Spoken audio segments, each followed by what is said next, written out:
Hello, everyone. Welcome to day 2 of the Bloomberg New Economy Gateway Latin America. As you've seen, this is where we showcase the kind of courage and creativity it takes to address pressing problems and the enormous potential for innovation, growth, and shared prosperity in Latin America.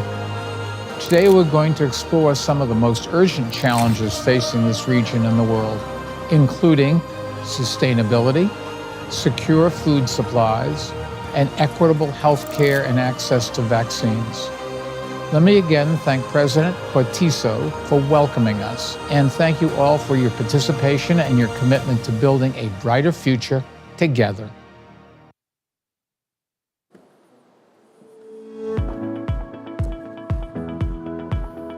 Buenos días, señoras y señores. Good morning, ladies and gentlemen. It always feels good coming after Mike Bloomberg, I have to say. I'd like to reiterate what he just told you. Welcome to day 2 of our inaugural Gateway Latin America here in Panama. For those of you whom I didn't see or meet yesterday, my name is Eric Schatzker. I'm the editorial director of the Bloomberg New Economy. Our thanks once again to President Cortizo and the members of his cabinet who so kindly hosted us for a magnificent dinner at the Palacio Bolivar last night. Those of you who were lucky enough to be there saw my colleague Stephanie Flanders join the president for a conversation on stage, and it was I'm delighted to say, as a journalist, a newsmaking interview. Three things in particular stuck out for me. Number one, the United States remains Panama's top and most strategic ally. In other words, and I'm making reference to what you heard on the stage here yesterday, it's okay to be a little promiscuous, but even swingers need a steady partner.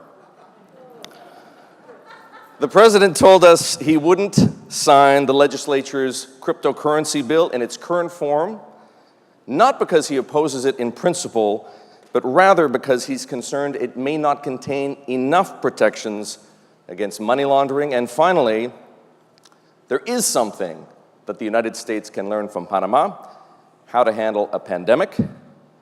Is there anyone here who would disagree with President Cortizo on that point? I won't wait for the response. I'll just say that I doubt it. A few reminders before we begin today's program. Be sure to have downloaded the Bloomberg New Economy app on your phones. Once again, it's available on the Google Play Store or on Apple's App Store. You'll need it to participate in polls, to submit questions, and also to sign up for breakouts if you haven't done so already. I do know that some of you had connectivity issues yesterday. We hope to have sorted them all out. And to avoid any of those connectivity issues today, be sure to use the BNE Gateway Wi-Fi. The password, once again, is Bloomberg with a capital B. Also, I'll draw your attention to the hashtags. Please get out there on social media and use that hashtag, New Economy Gateway. Share the content, share your experience and observations with the world. We want them to know what you think about what's going on here. Now, I'd like to begin by showing you a chart. And momentarily, it's going to appear on this screen. It is, in my view, a distressing chart. This is based on IMF data, and it shows, projecting out to 2027, that the vast majority of countries in Latin America and the Caribbean have lost ground globally in terms of GDP per capita. They are, in other words, the losers of the wave of globalization over the past 30 years. So with that in mind, everybody, I would like to introduce our first speaker of the day. His name is Juan Sebastián González. He is Special Advisor to President Biden. He's the Senior Director for the Western Hemisphere at the National Security Council. Good morning, Juan. Good morning. Thank you for having me. I'm just going to wait for a moment. It's a true pleasure to have you here. There we are. The audience can see you now, and I can see you. It is great to see you. And I am sorry that you couldn't be here with us, but we understand why. Pressing matters to attend to in Washington. Yeah, I'm also sorry that I wasn't able to make it, but obviously everybody sees the news from Monday and Tuesday, and we are just getting started in terms of the level of ambition that we are really trying to bring to the Summit of the Americas. But when that happens, the Senior Director has to stay in Washington, so sorry to miss you all. Well, let me pick up on that point, Juan. What Latin America wants, I think it's fair to say, from the Biden administration is a set of policies that will do for this region what the embrace of China and Southeast Asia more broadly did for that part of the world over the last 30 years. And I'm talking about growth, I'm talking about jobs, I'm talking about prosperity, and I'm talking about increasingly diversified economies. Tell us, do such policies exist inside the Biden administration? The question is whether those policies exist within the region, right? And I'm sure this has been covered by experts, but if you look at some of the core challenges, they are, one, inequality in a region where there's a high concentration of political and economic power, dependence on commodities when the world is going through a full transition, and weakness in education, where there's a challenge in deploying human capital. And the impact of the pandemic is something that has elevated some challenges that the graph clearly shows predated the pandemic and is the reason that people were protesting. Now, the question for the United States is that at a time when, throughout our history, when there's been conflicts in other parts of the world have led to a realignment of US policy toward the Americas, the focus on stability in the region and this consensus in favor of democracy has allowed us to organize and shape the world, because there aren't wars and conflicts in the Western Hemisphere as there are in other places. And we've taken different approaches throughout the years, right? You have the good neighbor policy, the Alliance for Progress, obviously the Cold War, but we don't really like to talk about that part. But the question is, at a similar inflection point as the president sees it, how is the United States going to shape global dynamics to advance our national security interests and ensure that the governments are delivering for democracy everywhere? And I'll finish the answer to your question here. For the president, fundamentally, it is in two parts, and we can talk about the specifics. The first is that the hemisphere's democratic self-determination is one that is in the national security interest of the United States. He says it's not our backyard, it's not our front yard. They're our partners, and they have more implications to our economic well-being and security than other regions in the world. And the other is that just like in the 1994 summit, the free trade agenda informed 28 years of U.S. foreign policy in the Americas. The question now is, what is the next step? And how do we build on top of these free trade agreements to make sure that we're not just focused on economic growth, but on equity of outcomes and opportunity, making sure that democracies are delivering, that governments are being responsive to their citizenry. And that's really going to be at the core of the conversations we're going to have in June in Los Angeles. Well, let's talk about some of those next steps. Joe Biden has been the United States president for almost 1.5 years, yet many of the policies that the Trump administration imposed on Latin America remain in place 1.5 years later. How come? Well, that has changed. Of course, we look, I'll say on Cuba specifically, the July 11th protests of last year had an impact. Somebody who started out in the civil rights movement was in the Senate, a lead critic of apartheid in South Africa. For him, the issues of human rights are at the core of what he believes. Also, the treatment of Venezuelans by the regime, the crackdown in Nicaragua, and the closure of the democratic space are things that are central to who he is as a person, but also one that he recognizes have implications for the United States and for the region. And so he, directed us to engage with the community, to work with Congress, to undertake this Cuba policy review that he wanted to roll out before the Summit of the Americas, to put forward a view to these specific countries that did three things. Number one, supported dialogue as a way forward. And certainly a peaceful, negotiated outcome to the Venezuelan crisis is something that we support. Number two is we see dialogue with Cuba not as a reward, but as a way to advance our national security interests. There also, step two is we have to take steps that are in our interest or that really try to support the people of these countries. So his policy on Cuba is hard on the regime, but soft on the people. And that's why we took steps to eliminate prohibitions on travel, provide remittances, and so on. But the last one is on no compromises on matters of human rights. We've continued to sanction individuals, go after criminal actors, pursue the ill-gotten gains from Venezuela, from Cuba, but also sanction individuals in Nicaragua. And that is a coherent approach that is really looking at building an international consensus in favor of change. Those have been, I think, the core changes. But as we look at the summit, we're also thinking about new frameworks and tools to address a lot of the economic issues that you laid out. Since you brought up Venezuela, Juan, I'm going to go right there. President Cortizo told us yesterday here in Panama that the sectoral sanctions on the Venezuelan economy are doing nothing but hurting the Venezuelan people. And they should be eased or lifted altogether. And Michelle Bachelet, the former president of Chile, now the UN High Commissioner for Human Rights, told us the very same thing.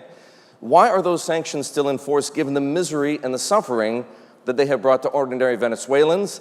And I should add, without one sign or suggestion of regime change. Yeah, so I would take issue with that characterization in the sense that it was the mismanagement of the economy that has brought Venezuela down, one of the previously greatest economies, the breadbasket of South America. And the sanctions, which were put in place by the previous administration, were certainly focused on regime change. What we are focused on here, and the president has laid out very clearly, the Secretary of State, is that our policy framework with regard to Venezuela is simple. If there is a negotiated outcome that leads to ambitious, irreversible, and concrete steps toward free and fair elections, the European Union has issued a report. It's very clear what needs to happen. Then the United States and the international community will alleviate pressure. The opposite is true. If they walk away from the talks, if there is a further crackdown, the UN has also found a concerning record of extrajudicial killings. There's been a closure of the democratic space. So if we're going to have a conversation about Venezuela, we should talk about what is the way forward that can empower Venezuelans to actually be the ones that determine their own future. And the focus of the international community should be on the negotiating table and on outcomes that really lead to the alleviation of pressure as an incentive. So, forgive me, I know you took issue with the premise of my question, but I'll take issue with the premise of your answer. The sanctions are having an impact on the Venezuelan economy. That's undeniable. We can debate the degree to which they are, but they are. And so, what I take from what you've just told us is that until you see some sign of a free and fair election in Venezuela, regardless of how miserable life may be for ordinary Venezuelans, those sectoral sanctions will remain in place. Is that correct? What I would say is the unilateral lifting of sanctions on Venezuela is not going to improve the lives of Venezuelans. There's still a lot of people in Venezuela that are wealthy, that are going to shopping malls, that are doing very well. But for normal Venezuelans, if you get outside of Caracas and even inside Caracas, the lifting of sanctions is only going to line the pockets of the regime. And so we need to, has to be accompanied by concrete steps. And I'm not talking about regime change. I'm talking about clear steps that level the electoral playing field. The release of political prisoners, the validation of political parties. There is wide reporting on steps that are practical, that advance the ball in terms of democratic freedoms in Venezuela, and that it is what should be the focus of the international community to try to incentivize and to support. Thank you. That makes things much clearer. As you're well aware, there's a great deal of focus at the moment on the potential for Venezuela to supply the global oil market with more crude. What, if anything, is the Biden administration prepared to do to increase the flow of that precious commodity to the global oil market and to Europe in particular, which is increasingly starved for energy? Well, look, you're seeing the focus of our policy moves on Venezuela are 100% focused on trying to promote a democratic outcome. And we continue to stand behind those Venezuelans who want democracy. That is really the focus. It is not about how do you actually shape the oil market, because as folks know better than I do, to lift sectoral sanctions on Venezuela tomorrow are not going to really change the global price of oil. But there are measures. We, Eni and Repsol are able to continue their ongoing gas production. They're now just able to get paid in oil for it. And we're taking oil off of the black market that the regime is currently selling. But again, the question really is the regime ready to take steps that Venezuelans want to expand the democratic space? And it is very clear, we have made more than clear that we will act on the basis of the ambition of the outcome. The bigger the outcome, the bigger the alleviation of the sanction, but a step back will mean a reimposing of those sanctions. You mentioned Eni and Repsol specifically. Would you like to see Chevron resume operations in Venezuela?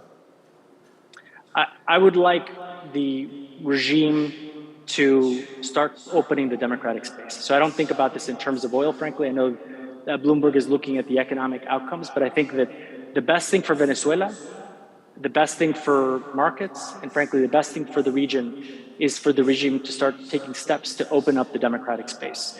And on the basis of that, everything else is resolved. You have mentioned, Juan, on more than one occasion in this conversation, the upcoming Summit of the Americas that the United States is hosting in Los Angeles next month. And I know that you have lofty objectives for that gathering, but many people wonder what you can accomplish and, frankly, how you'll define success at that gathering when the two biggest and most powerful countries in Latin America, Brazil and Mexico, won't be there. Well, that's not necessarily true that they won't be there. I know there's been a lot of intrigue, and that is usually what characterizes the Summit of the Americas. But I would say wait to see who shows up on June 8th. But I think that in terms of the agenda itself, I think kind of to my opening point, the free trade agenda we've had has served us well and has led to prosperity and to integration. But given the underlying challenges of the region, we need to think about new frameworks and tools. Some of those are, for example, Latin America is a region that is middle and middle high income. And so therefore, a lot of the tools for debt forgiveness, for COVID response that have come out of the G20 space, the World Bank and the IMF, have not benefited countries, for example, like Colombia, that are doing everything right to manage their economy and are still suffering from the impact of the pandemic and the influx of Venezuelan migrants. So we have to develop new tools, even I think concessional and grant mechanisms for countries that are taking what are sometimes politically difficult steps to address some of the structural challenges that they're facing. We saw Duque try to pass a tax reform that all analysts said was the right thing to do and was met with protest. So how do you actually create the tools and incentives that lower the political cost around those sorts of decisions? The other is, just briefly, is on economic frameworks. Sure, more trade is an important tool of integration, but we have more trade agreements with Latin America and the Caribbean than other regions of the world. How are we taking advantage of those to work very closely with the private sector to have roadmaps for the nearshoring and resilience of our supply chains, which the pandemic and tensions with China have shown are delicate, most of them. What else are we doing to make sure that we're expanding digital connectivity, the expansion of O-RAN technology, or even cloud-based 5G structures? What are we doing to also accelerate the transition to energy? Because China is investing in being the leader of the energy future. Latin America and the Caribbean remains incredibly dependent on commodities. How can we actually help by supporting transition fuels and climate fuels that will create economic, I think, self-sustainability tools for the countries of Latin America and the Caribbean, and ultimately benefit the United States? And so these are the questions and the conversations that we're having going into the summit. You dropped what seemed to me like a tantalizing hint. Were you suggesting that Mexican President Obrador or possibly Brazilian President Bolsonaro will actually come to the Summit of the Americas? You know, the number one rule of the NSC is don't make news, let the president make news. So I would say stay tuned. There are other countries, including Argentina, that say they may pull out unless the United States invites Cuba, Venezuela, and Nicaragua to attend. How will you respond? Yeah, what I would say in the conversations, the vice president met with the Caribbean community heads of state. We have been talking since last January with Argentina and with other countries.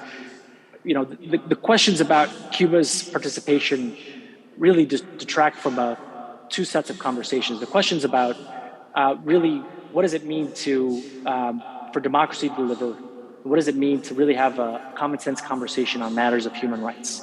And in Cuba, when minors are given 40-year sentences for singing in the streets and asking for change, we really need to ask ourselves, is that the conversation we want to have? Ultimately, these are conversations that we're going to have in collaboration with the countries of the region. We're not going to put down hard lines as the hosts. We want to have this conversation with them.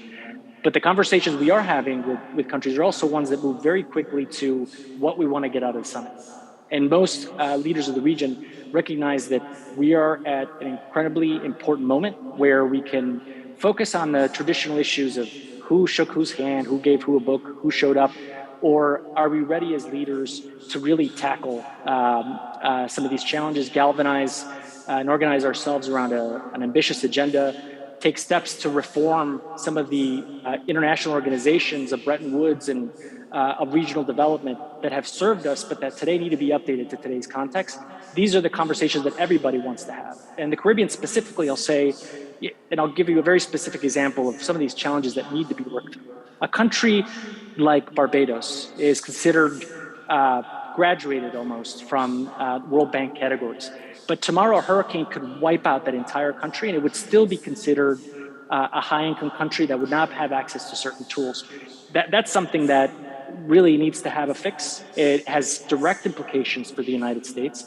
We need to find ways to create not just financial tools, but a market that is focused on addressing issues in the Caribbean, issues of resilience, issues of adaptation need to be at the core of our policies. And these are the conversations that the Vice President has been leading in her conversations with Caribbean heads of state.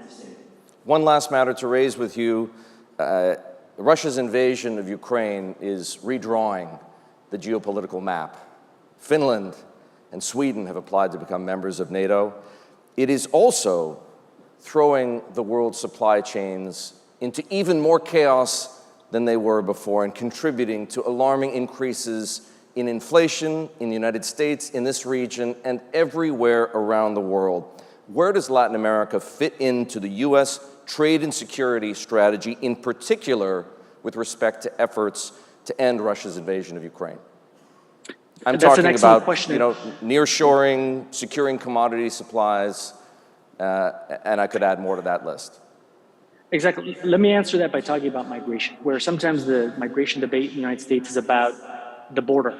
But the way the president and the vice president see it is that people are moving in unprecedented levels because of inflation as a result of Russia's invasion of Ukraine, one of the breadbaskets of the world, that there aren't social safety nets in Latin America and the Caribbean that can address and help countries navigate some of these challenges.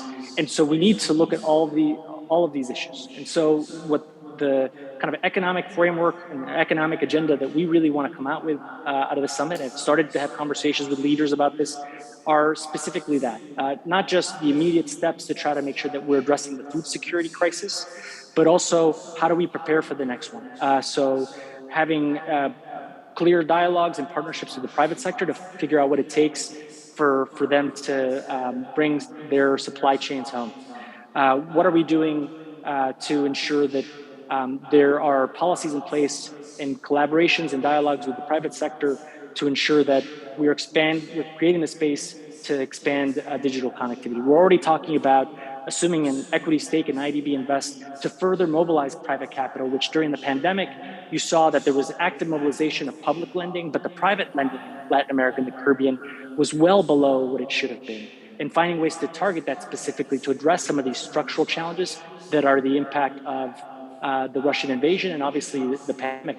A lot of these have short and long-term challenges, but none of these, but all of them require a high level of political will for us to be able to address them effectively, because it's not a function of just US policy, it's a function of a shared agenda, a clear stake in what outcomes need to happen, investing political capital often in breaking through conventional norms to really drive toward outcomes that help make the Western Hemisphere one that, as the president likes to talk about, we should aspire to one that is secure, middle class, and democratic.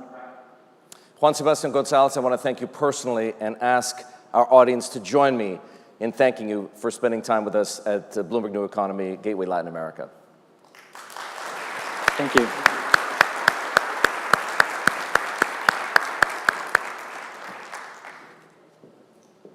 Please welcome Daniel Nathra, founder and CEO, Ada Health, Erica Moines, Minister of Foreign Affairs, Republic of Panama, Rolf Hunger, Area Head, Roche Pharma Latin America, and Bloomberg's David Papadopoulos.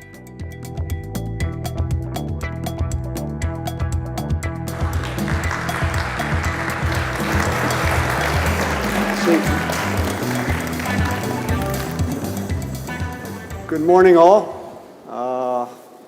Welcome to our conversation about preparing for the next pandemic. And I got to say right off the bat, preparing for the next pandemic, I'm like, come on. I mean, I don't want to go there yet. I'm not ready for that. We got to get out of this first one. But I do know, Canciller, that you have played a big role for Panama in fighting this pandemic.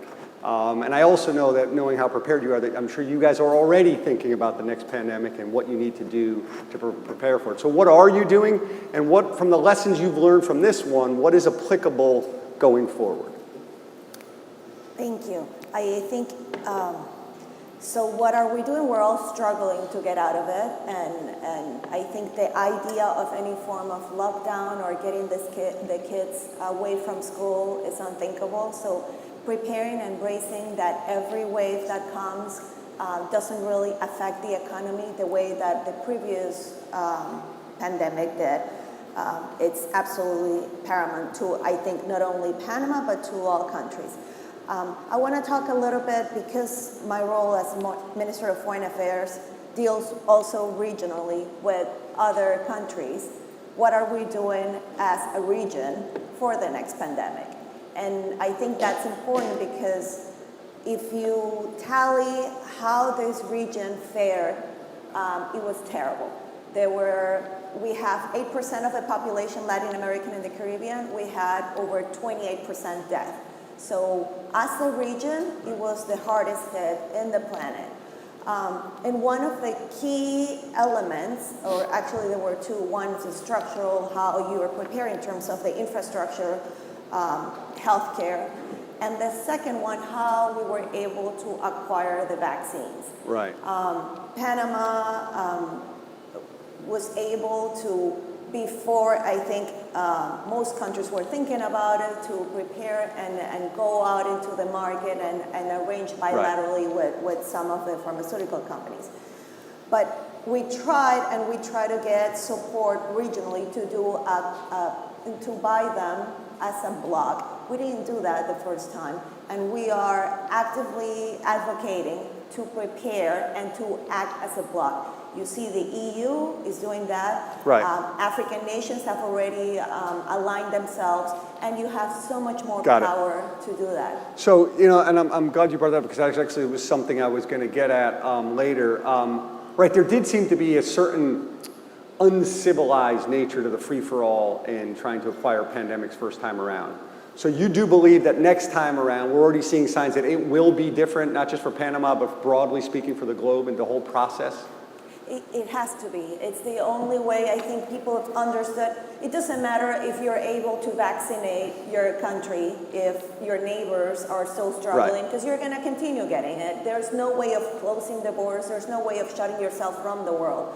So I think this is a lesson that the planet has learned, and the way that it was distributed, the vaccines the first time clearly did not work. You look at Panama, we're going to our fourth dose, and we have countries here that are starting the first round. So that disparity cannot continue happening. Now, Rolf, I do know that, as the Canciller was saying, this region, not just Central America and the Caribbean, but really all of Latin America was very hard hit. Peru, death per capita, #1 in the world, but many other countries in the region not too far behind. So, from your point of view, having been in this region for many, many years, what went wrong? What were the mistakes? How did we get to this place? Yeah, thanks, and thanks for the opportunity to be here. So first of all, I think we have to see that the PAHO recommends all the countries to invest 6% in public health of the GDP. Right. And the average in Latin America is 3.7. So basically, there is for a long term, an underinvestment in health. And I think what you have seen is you have had the economic consequences as well for the long lockdowns that you had to do in order to make sure that the capacity is basically sufficiently for the demand that exists. And you have seen this dramatic scenes in Guayaquil, in some parts of Peru, and some parts of Brazil. Right. And I think it's clearly that the capacity wasn't there to handle it. And I think that's the main thing. I would say we missed sufficient investment in health for a long time, and I hope that we learned the lesson and will now change this and invest more, invest better, use as well the learnings of the lack of data that existed. Right. And I think there's lots of things that needs to be learned from this pandemic. Got it. By the way, I'm just realizing now that we're all on stage and there's like we've mind melded. We're all in blue here, shades of blue up here. That was not planned. At least I don't think. There actually is a question for a poll question here for the audience. Preparing for the next public health crisis. You will all dutifully vote here. Coming out of the pandemic, Latin America's top health care priorities should be local and/or regional capacity to produce vaccines, universal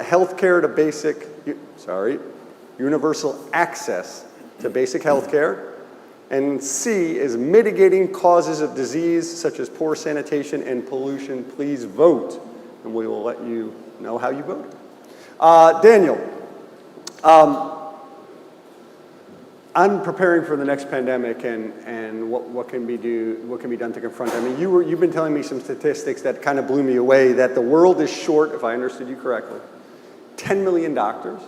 So it's kind of like forget about the nurse shortage, the doctor shortage, and that 1 billion people in the world will never see a doctor in their lives. It's kind of amazing. How, given those realities, how can we prepare for the next public health crisis? How realistic is it?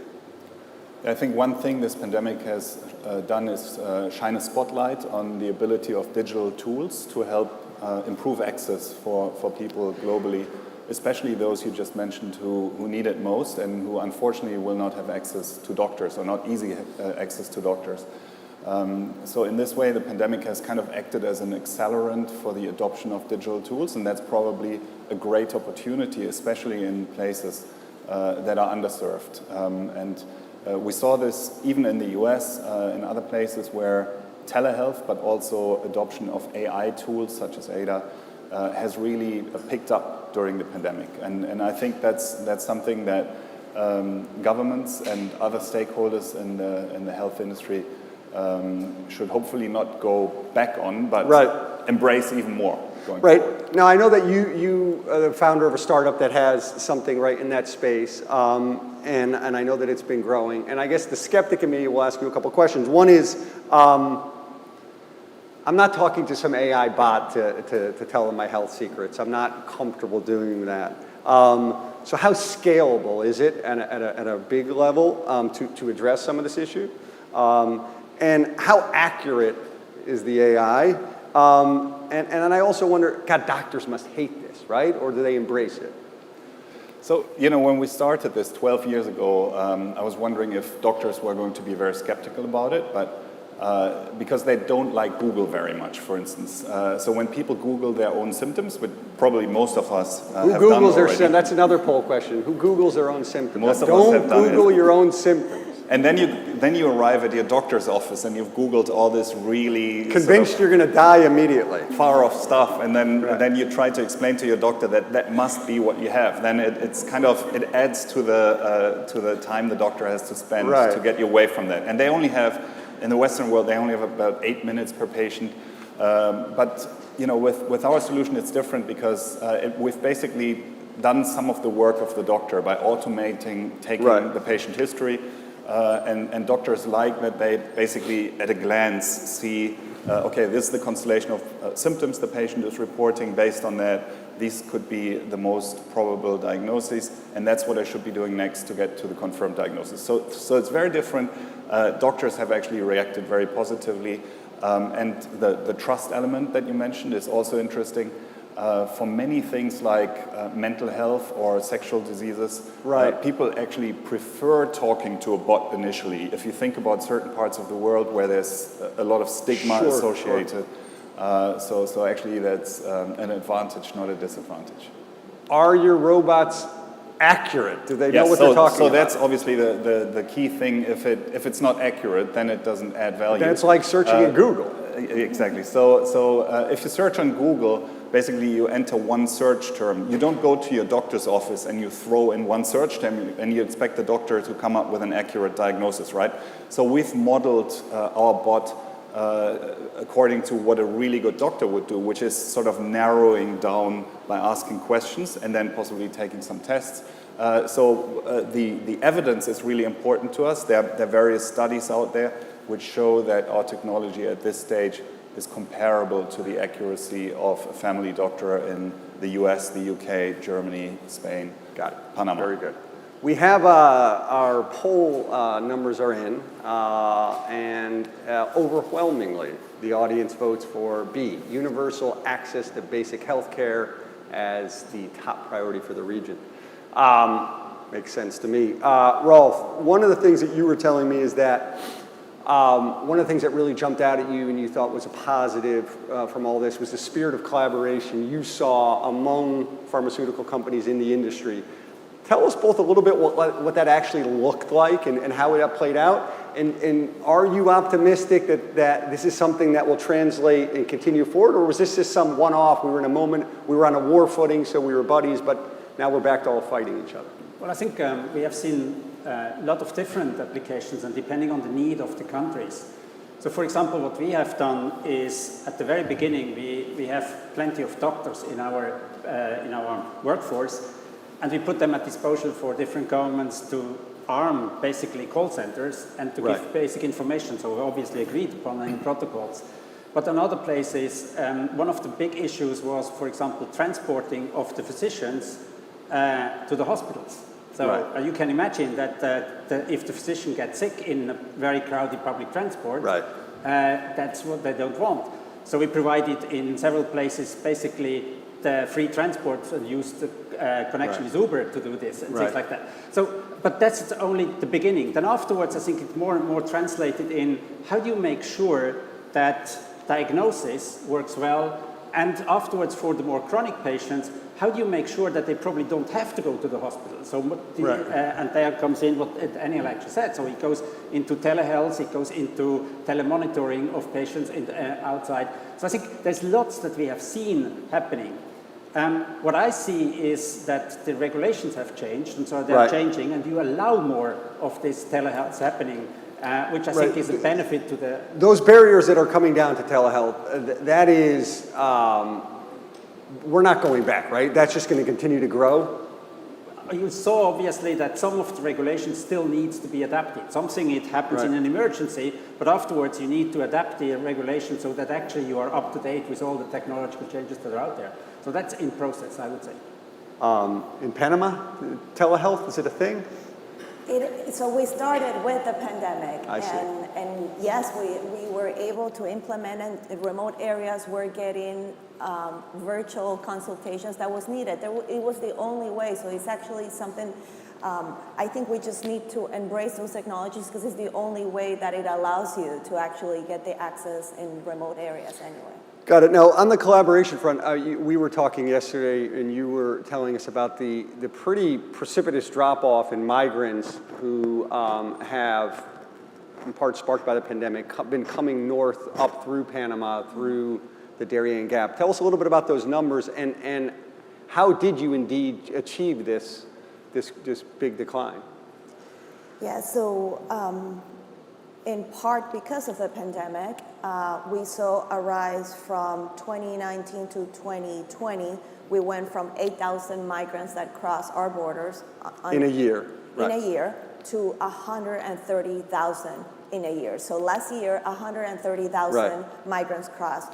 And so this spike and this increase was in part, so most borders were closed for some part of 2019. Then they got open.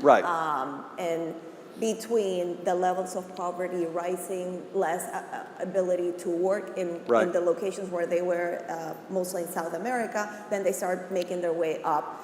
And so we started collaborating with all the countries involved, all the way from the US to South American countries in the Caribbean, to come up with solutions, generate awareness, and on the health support, Panama provides health support to every single migrant that crosses through Panama, and that involves not just the general checkup, but we're doing now COVID vaccine and even COVID testing. So in the midst of a pandemic, how difficult this was that you were having migrants that potentially had COVID going through maybe 5 countries.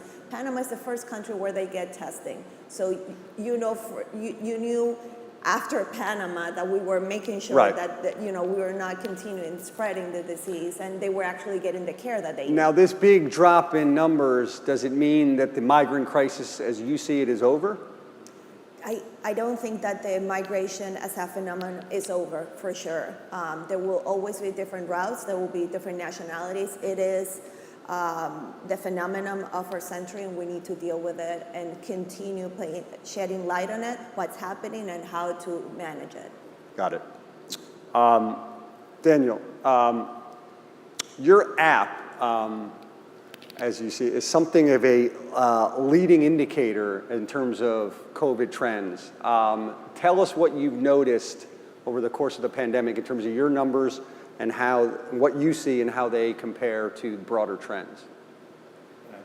So every couple seconds, someone somewhere in the world is entering a new case in our app. So we have a relevant statistic sample size where we could see that the number of COVID cases, which is about 25% of all the assessments that happen in ADA, developed in parallel to the published numbers that you can see on the websites of Johns Hopkins, etc. But I think we need to analyze the data even more, and this is where technology can help. because we shouldn't only look at transmission and infection rates. We also need to look at the indirect effects of measures such as lockdowns and so on. So what we did is we did a data analysis where we looked at the development over time during 1 year of COVID, of depression, especially in children and adolescents in different countries. And what we could see, for instance, was in Germany, where schools and kindergartens were closed for a very, very long time. Depression in children went up by over 100%. In Switzerland, which is arguably not that different from Germany, they had left the schools and kindergartens open, and there was no rise in depression in children. So I think I would advise governments to take a holistic view and look at health overall, and that includes mental health.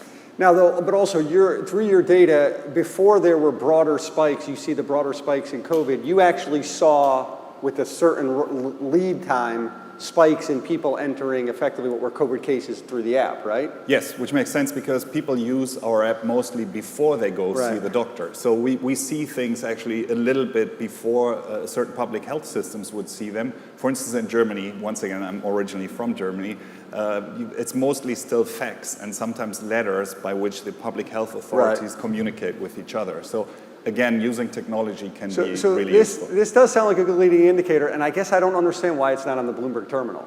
Like, we need that data on the terminal. Probably one thing to add on this, what we have seen as well as a negative impact of the COVID crisis.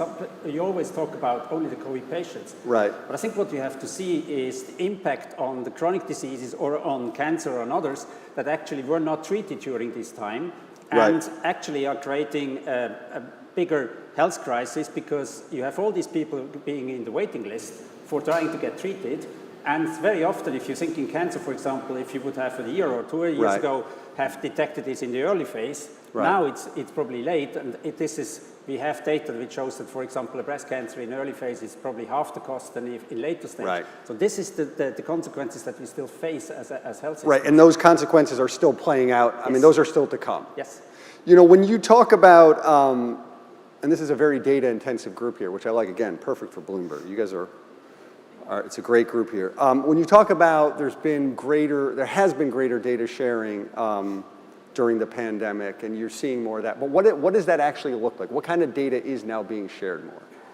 Well, probably not enough, because I think Panama's actually done something interesting because you have now the QR code on the how is it called, the cellular.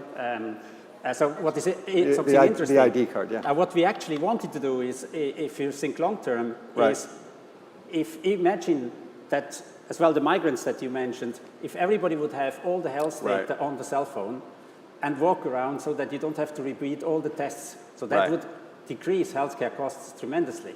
So, but we are not there yet. So that's something that has to be developed, and I think apps like Daniel's apps, all can help in order to get this data. Got it. Now I'll throw this out to you, Ralph, but to all of you, and to sort of, as we wind up here, to try to, and you need to give us a good answer here. So I guess, because everyone is tired of the pandemic, as you can see. Do we feel like, or do you feel like, we are weeks and months away from moving to a world in which we treat this as a seasonal flu kind of thing, or are we still years away?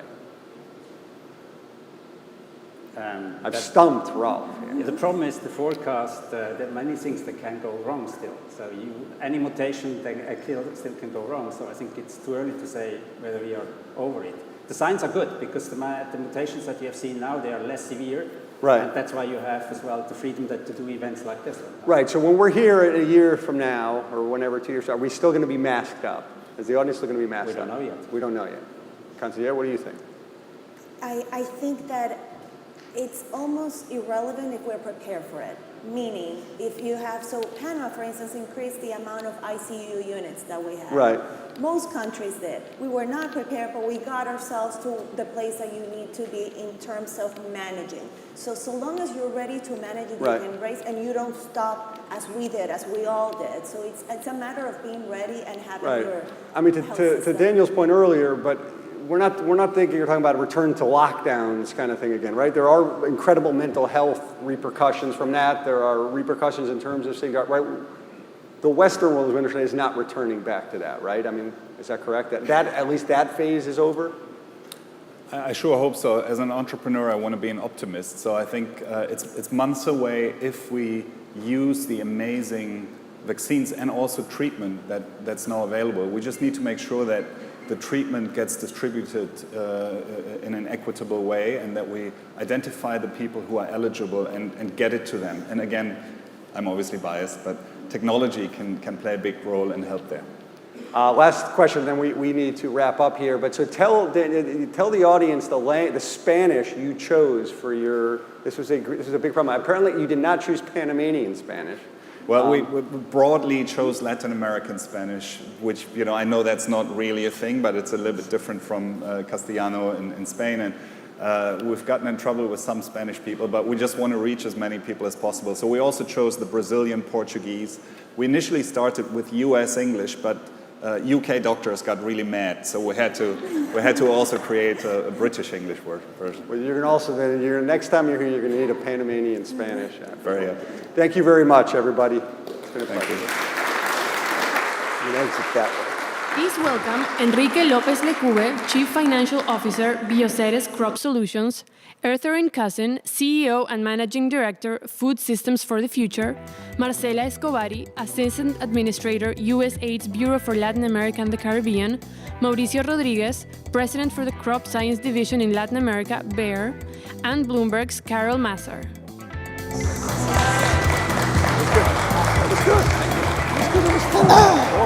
Yeah, it was. This panel should concern everyone in this room, in this world. It's all about, are we going to have enough food to feed everybody who's out there? And this is so topical and relates to so much.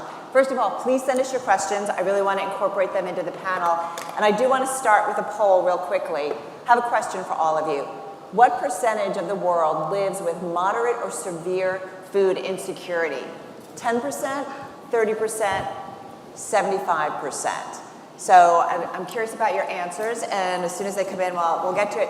In the meantime, I want to ask our panel, are we in a food crisis? And Ertharin, I want to start with you. India, export controls. Janet Yellen in Warsaw on Monday saying, yep, food crisis. Prices, we know they're high. We're watching these supply chains. We're trying to figure it out. Are we in a crisis? I call it a looming food crisis. How close is that looming? Looming, we're on the verge. We can avoid it. The challenge is, however, that when we talk about a looming global food crisis, but the specific, I should say, for those who are acutely hungry, where 50% of WFP's food comes from Ukraine, and the increase in the cost of humanitarian response has resulted in a limited access to enough food to feed those who were already in a crisis situation. That humanitarian challenge is happening as we speak. Now the question is, will that challenge become larger, affecting more people? And that's why I say a looming food crisis based upon the high price of fertilizer, the crisis in Ukraine, of course, with the reduction of food in the global system, the impacts of India's recent export control that they placed on, because India had indeed increased the amount of food that they were releasing into the food system. To help with the loss. And then they pulled back because of the heat crisis and their challenges with their own crops that are in the ground right now and the reduction that they're already seeing because of that heat challenge on their anticipated harvest. All right, so let's bring up the poll results if we can, because again, what percentage of the world lives with moderate or severe food security? I'm curious what you all said. And 75%. Well, the good news is it's not that bad. It's not 75%. Yes. It's 30%, and that's what the UN has found. And it's been growing, though, over the past 6 years. So we're not figuring out better ways to do it. You know, it's interesting. There was a Bloomberg opinion columnist that put out a story, and it just talked about how we've doubled the population in like the past 50 years. And we've been able to feed most people because of globalization. Enrique, come in on this conversation. Is globalization, as we turn back from it, is that going to fail? Our inability to continue to embrace it, is that just going to exacerbate the problem? It seems like it is already. Yeah, I think it is something that we need to keep embracing from a food security perspective. all of the supply chains that have been put together by the private sector, all of the regulatory frameworks on the global trade, that has been built preaching on globalization. And I think that it would be very, very hard for the world to go back to a non-globalized supply chain when it comes to commodities, mainly. When you look at what's happening with grain as a commodity is a global supply chain and a global business. And the companies that operate in different countries are the same companies. So if you look at who's operating in Brazil, the US, Canada, Argentina, to make a reference to the Americas, those are the same companies. And their business is built based on globalization and global trade. So I think it would be very, very hard to basically build again something that doesn't count on globalization. Marcella, we shouldn't be surprised that we're here? Should we be surprised that we're here? The stresses. No, as we know, this is this looming crisis and insecurity, food insecurity, particularly in this hemisphere, has been worsening even before the pandemic. And just the pandemic and obviously the war in Ukraine have only aggravated it. And as Ethryn said, this is a triple whammy, right? Food, fuel, funding, three things that are hitting the region in full force. And I would say climate change, even though it doesn't start with an F, is also something that's affecting the food crisis. Mauricio, come in on it in terms of your perspective and what you're seeing. Yeah, so just building on what has been already said, it's a continuation of what we were already experiencing with climate change. Certainly the COVID situation didn't help at all. And now the conflict on top of all of that. So at the end of the day, I feel like we are in a situation that we need to collaborate more in order to figure out some alternatives for getting out of this situation. And maybe that's the time for private and public sectors to be more closer together so that we focus on new alternatives and solutions for this. Well, are we seeing collaboration or threat? We're talking about it. We're not seeing enough of it yet. The reality is... What's the talk? What is the talk? The talk is a recognition that public and private sectors need to work together more in preemptive action to support getting the necessary seeds and tools and capacity to smallholder farmers to support an increase in production in regional and local production and trade and food transport in regional and local areas to support the losses of production or losses of commodities in the global system. So there's talk about it. There's not enough financial resources from either side, from the public side or the private side, going into providing those tools that are necessary to increase the quality and quantity of yields of smallholder farmers. Well, and I want to get into ag tech and the role of that in this, but Marcela, come in terms of the work that you all have done with farmers, smaller farmers in Latin America and what the results have shown. Yeah, and look, as I talk to the region and our mission directors and say, how is it that we should pivot given the crisis? A lot of them say the work that we've been doing with smallholder farmers in building that resilience for the last decades is actually the work that needs to continue, is what we were talking about here, that technology to improve yields, to improve productivity, to have technology about climate resilient seeds, about the improved use of fertilizer. We did collaborative research in Ethiopia that showed that with these new practices, you can reduce the use of fertilizer by 80% and improve yields up to 200%. It's just that technology exists. It just doesn't spread to the smallholder farmers. In Latin America, we have some of the most innovative agricultural practices. They're just concentrated. And that's the work of government, and that's the work that we're trying to support. Well, Mauricio, you guys are working with smallholders, as you call them, or small stakeholders, including smaller farmers. Tell us about that. Yes, we are. And actually, we do have a commitment as a company to reach out until 2030 to 100 million smallholders globally. And Latin America has a big stake at that. So it's not that we have already advanced substantially in Latin America, reaching out 2 million of these farmers nowadays. I actually last week was with some of them in Mexico, and it's incredible to see what is the importance of our work, to talk to someone that a few years back was pretty much planting 1 hectare, and now it's with 25 hectares and has changed substantially the lives of that. And also some of you reach out to a lot of women in the fields, which actually helps out from a social perspective as well. So it's really, I think, the way to go. Well, and I guess what's interesting is I think right now we have a short-term problem and we have a longer-term problem that we need to think about. Enrique, when you think about the short-term problem, Eric was talking about it in some of our earlier panels, certainly today, yesterday. Inflation, it is persistent everywhere. It is not going away anytime soon, and we understand the reasons why. So what are some of the short-term solutions that you guys think about how we tackle that, and longer-term solutions?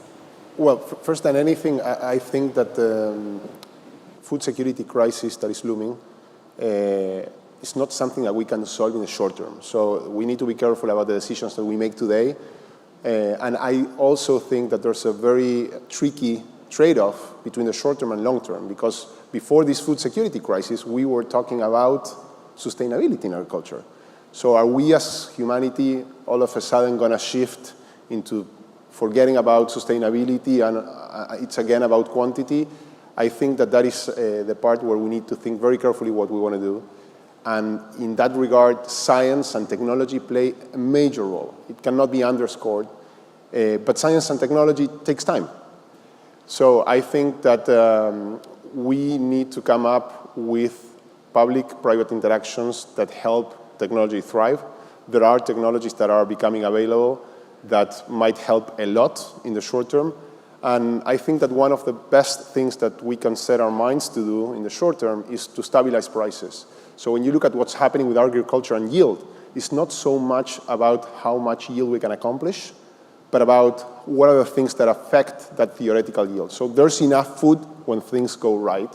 What happens when you have drought? Or what happens when you have something coming from the geopolitical side, like what we're seeing now? That cannot be managed by technology, but on the quantity, on what we do with yields, how do we stabilize food supply, there's a lot that can be done, and I think that is where we need to basically work together. Look, agriculture accounts for 1/4 of the GHG global emissions. It is the only industry that fundamentally has a call and a moral duty to achieve carbon neutrality because it works with living organisms. Mm-hmm. It works with plants that consume CO2 and deliver yield.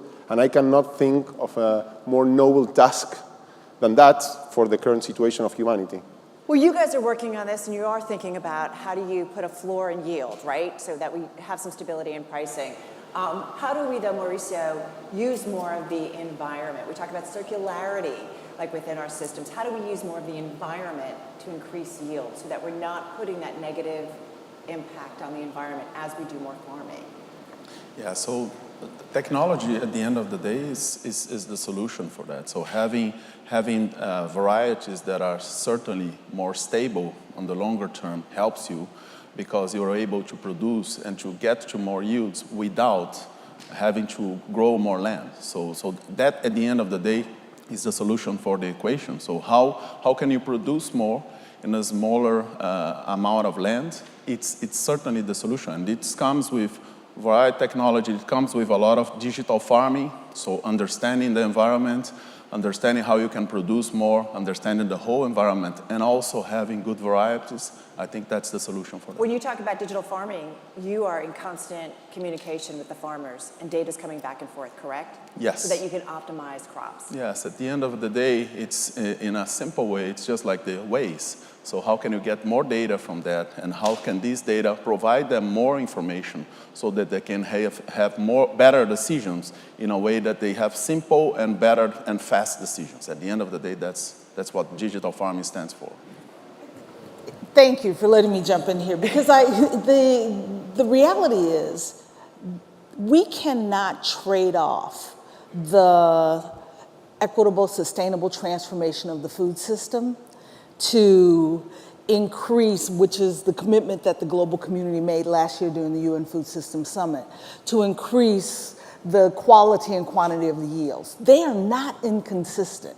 What we're talking about here is a functioning global food system, but also supporting smallholder farmers' transformation to that more sustainable production, agricultural production. How do you do that, though, in a stressful With the time? kinds of seeds and tools that Mauricio was just describing that are available today to large farmers, but not to enough small farmers. And the rise of fertilizer prices also will create an incentive for farmers to really think about these practices. So it's an opportunity for us, for governments, for aid organizations to have this technology spread, because smallholder farmers are going to be looking for that now more than they were, 5 years ago when fertilizers were at the, at the lowest prices. If I'm going to put you on the spot here, because you and I were just talking earlier today about USAID's commitment to using the progress that you've made with smallholder farmers on precision agriculture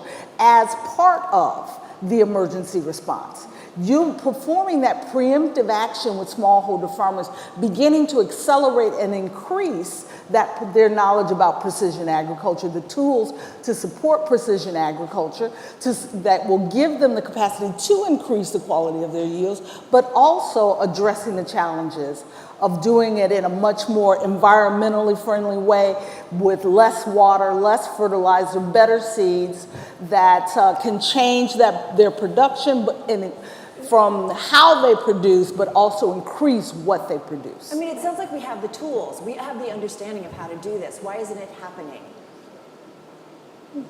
faster? I'm putting you on the spot, Marcella. Well,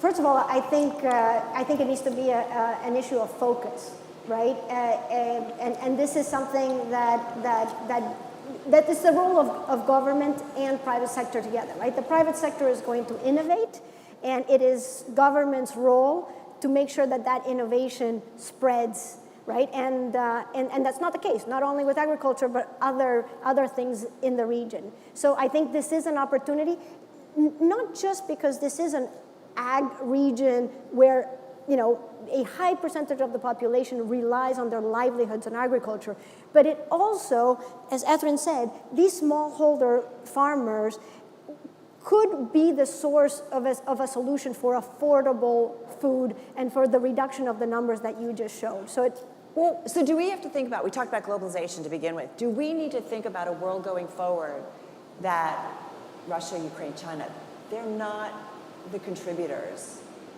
that they were because of the political instability? Do we need to think about the other sources that are out there in a much more sustainable, longer standing way? Well, is there this dramatic shift that we really We need to were think talking about the potential nearshoring of food systems. We're talking about nearshoring for semiconductors, for machinery. Why not think about the importance of nearshoring for this hemisphere of food systems? I think that's an opportunity. But what do you do, like Enrique, we've talked about Africa, and you said lots of land, but there's a lot lacking in terms of it being a big producer, right, when it comes to the food chain. Absolutely. I think that in a crisis like the one that we're facing now, you need to find the right tool for the right place, and that doesn't apply to everything. So we cannot come up with one single rule. This is obviously a complex issue. So when you look at Africa, from an agronomic perspective, land is probably as good as in Latin America.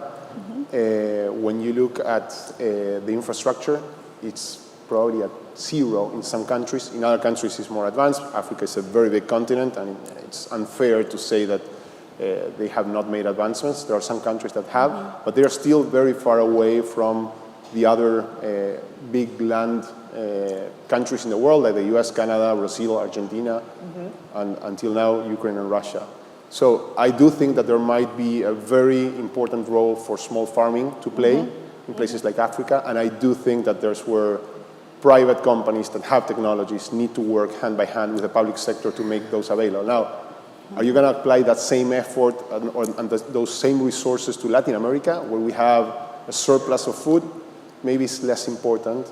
And I think that at the end of the day, we cannot, in the short term, think of a world without Ukraine and Russia supplying something.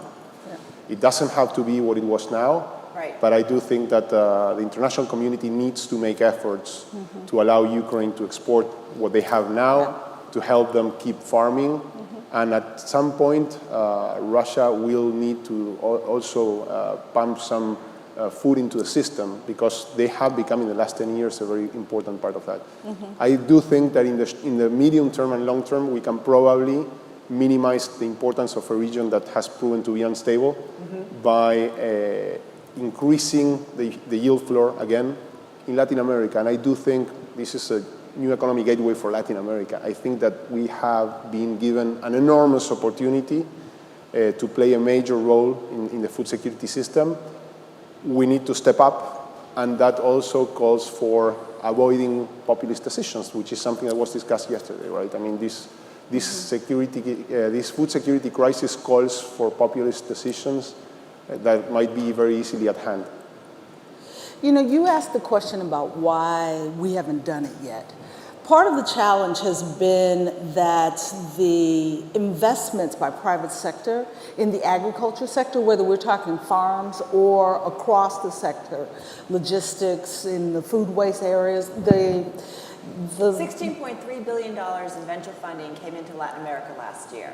It was more than the previous decade, but not in ag. But not in ag.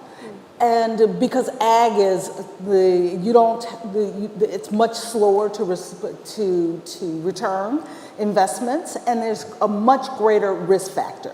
And private sector goes where there's less risk and more return at a faster pace.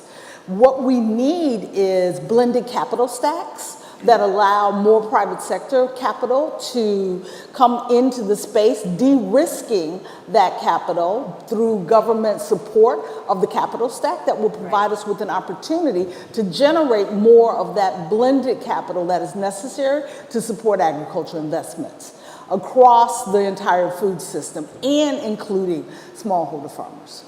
Yeah, one of our most successful programs in Colombia was providing loan guarantees to allow over $1 billion in funding from commercial banks to smallholder farmers in conflict areas. So, you know, we do play that role of being able to de-risk some of the capital, but there's not enough of that funding going to smallholder farmers.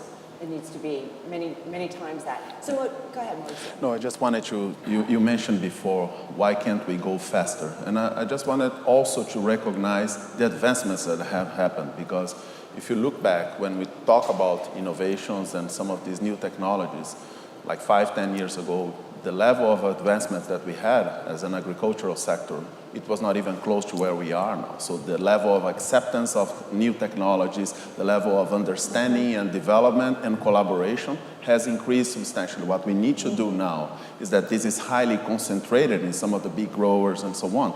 Now the challenge is, how do we make that affordable and how do we make that accessible for a much larger group of farmers? And that's the real challenge for me now, because the technology acceptance is there, the development is there. Companies like ours are very well defined now in saying we cannot innovate if it's not sustainable and if it's not linked to digital transformation. So that message is there and it's accepted. The challenge now is, how do we make that affordable and accessible for a larger group of farmers? So, all right, let me pose that question. How do we make it affordable? And I want to roll in a question from the audience. What are the actions that governments and large companies can take to support small-scale farmers who play a role in global food production as they seek to manage uncertainties? I mean, you all have stressed how important the smaller farmer is in this massive global crisis. So what are the actions that governments and large companies can take? Who wants to start? I think we've talked about much of that already. It's about... But if there's one you could say that we could change right now today. If there's one... One action that governments or large companies could take today that would make you think a significant difference in terms of our global food supply and helping smaller farmers. So if I could jump in. Please. First thing for us, it was the commitment. So having the commitment changed substantially the priority. So once we said we need to reach out to 100 million farmers, smallholders, until 2030, it directed all the efforts. And we're seeing that curve grow substantially, because then you funnel your efforts to make that happen. And you start to understand because different from selling to a big grower, that you don't have the same financing problems, you don't have the same logistic challenge and so on, you need to deep dive and focus your intelligence in making that happen. And once we started that, we have grown that curve substantially. As I said, we are roughly now at 2 million farmers. We want to reach out to 3.5 to 4 million farmers in a few years, but we have already gone through that. So I think focus and priority makes you have all the necessary resources for you to make that happen. So the focus has led to action. Yes. Like you've seen it. And let me just point out how important that 100 million number is in the smallholder farmer community. There are 500 million smallholder farmers. A commitment to support 100 million, that's a fifth of all the farmers in the world. That's massive. And we need to remember that smallholders, despite the importance of the international trade system, produce 80% of all the food that is consumed in the countries where they grow and work. You know, what's interesting is, in prepping for this, as someone said to me, we need to think about, it's bigger than, I mean, it's everything, right? It's the food system, it's logistics, it's all the way from R&D to putting food on the table. It's the entire system, how they interact. You have to think about climate, you have to think about water, you have to think about heat. I mean, it's all of that, right? I mean, it's massive. How do we do this in an economy? Bloomberg Economics putting out a number today, and they're cutting global GDP growth by 1.6 trillion. They're concerned about the pullback on globalization, the impact the war is having. We're seeing it play out. How do you continue to do the work that you're talking about, Mauricio, Enrique, or all of you, in an economy that may be tough moving forward? I mean, how can you not continue to do it is the question, but how do you do it? Right, but I'll just say very quickly, doing this work is part of solving those economic problems. Because a productive agriculture system, because we're talking about what happens not just on the farm, but in those other areas as well, processing, warehousing, as well as retail and manufacturing. And so all of that supports economic growth within a country. So making the kinds of investments that will ensure the agriculture system, that food system's ability to contribute to the GDP of any particular country is quite critical to addressing the economic challenges that we're facing today. And I think what you're posing is the reality that we're seeing throughout the globe. The crises are increasing.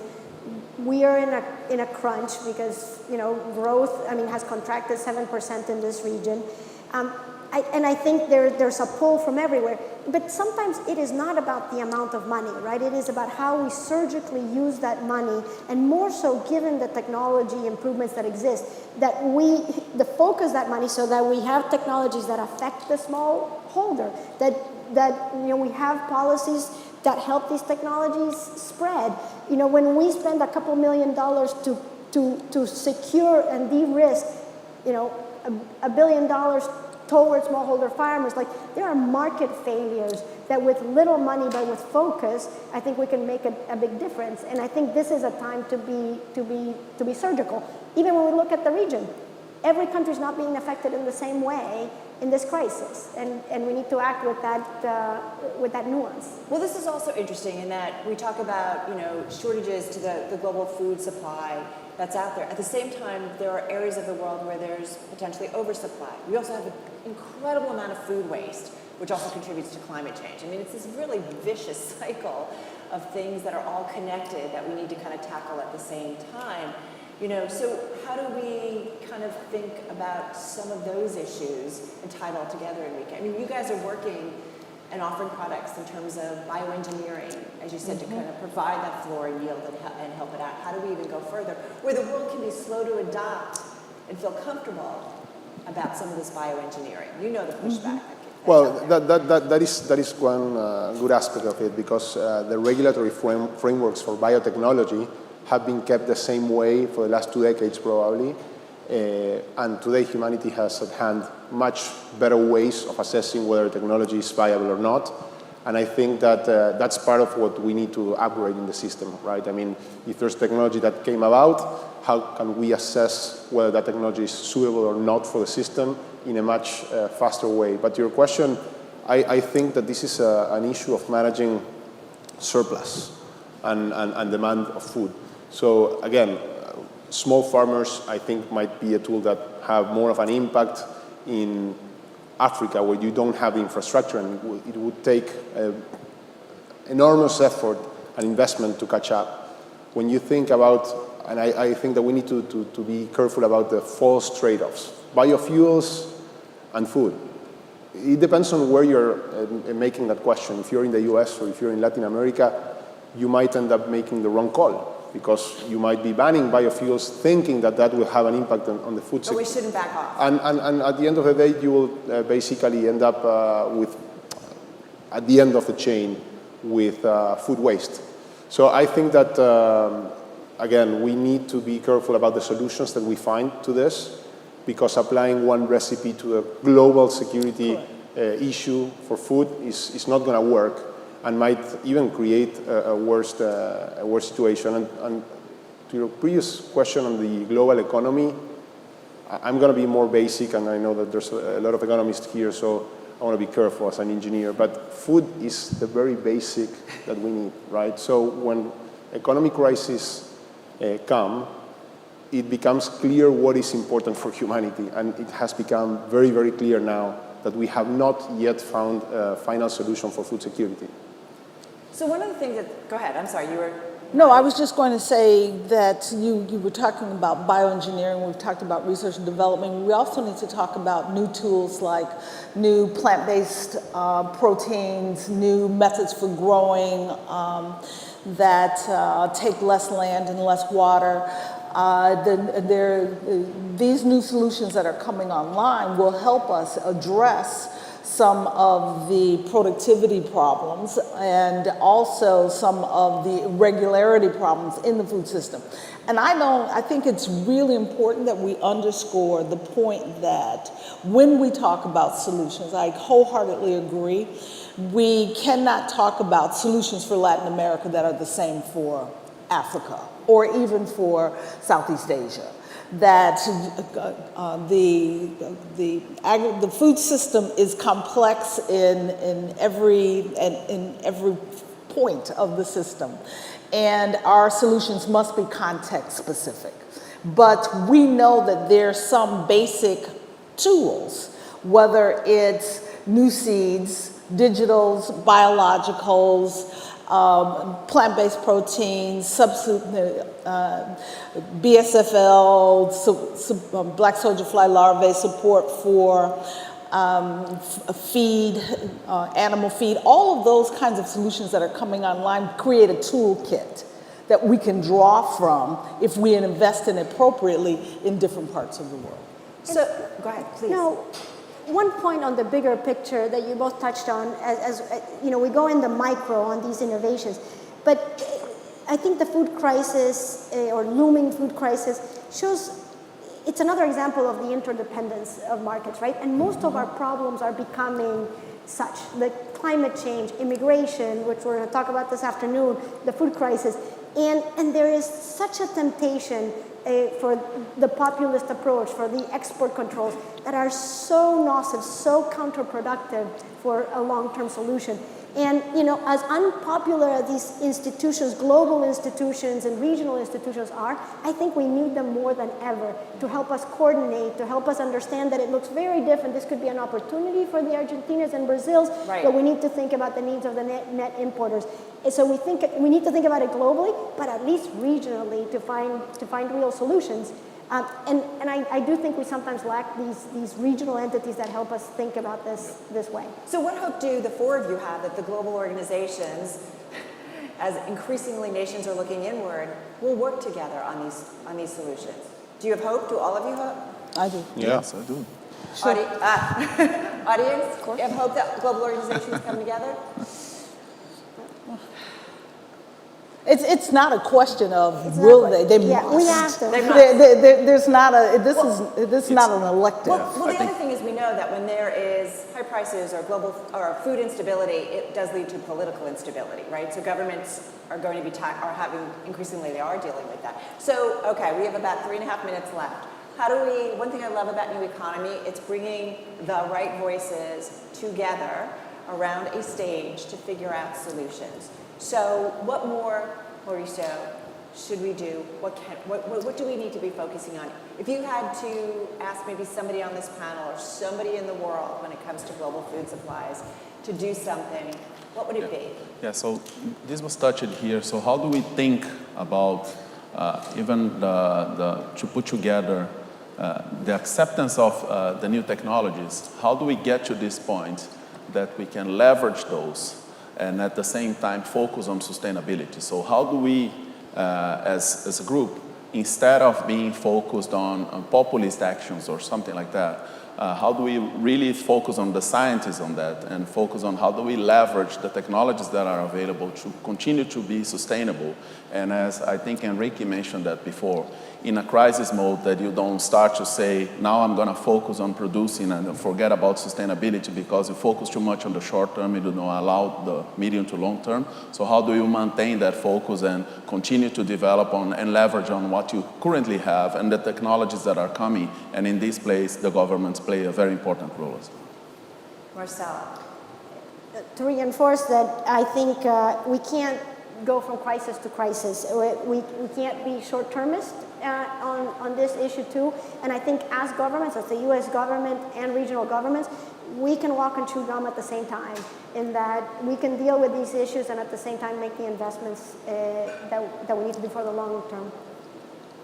I would suggest embracing the commitments that we've made to creating a sustainable food system from farm to fork that supports our environment, our human health, and the economic return to all actors across the food system, which will require us to ensure that we are embracing new forms of capital so that all the tools that come online are available to all of the actors across the food system, regardless of whether you're a poor consumer or a poor farmer, that you have the ability to access the tools that will provide for the affordable, nutritious food. Enrique.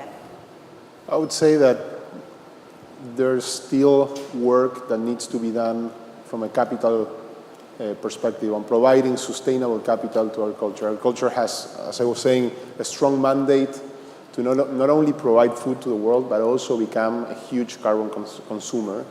That requires capital, and I think that there's still a lot of work that needs to be done in the financial system to separate the real initiatives that are having a real impact from the greenwashing that we're used to seeing. And that capital can be very efficient at helping our culture transition faster to more stable yields and to more CO2 consumption. So if anything, I would say that that is where I still see there's work that needs to be done in the global system. We're going to have to leave it at that note. You guys have all given us so much to think about. So thank you all so much. Let's give our panel thank you, everyone.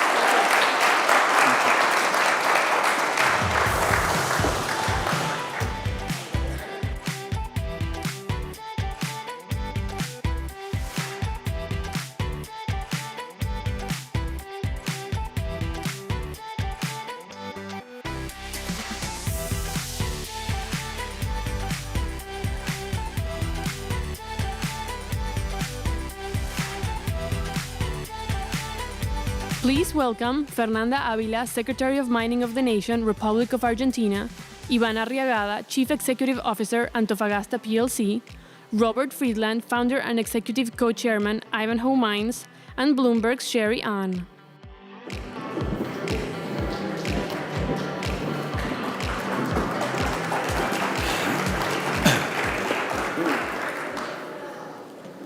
Thank you so much for being here. Good morning. What a time to be in Panama, right? Especially when we're seeing Latin America's stars shine brighter, given this huge demand that we're seeing for critical minerals. So we're very excited to have this panel. Thank you so much for joining us here in Panama City. Thank you. Robert, let me just start with you and go directly to the point about the mining industry itself.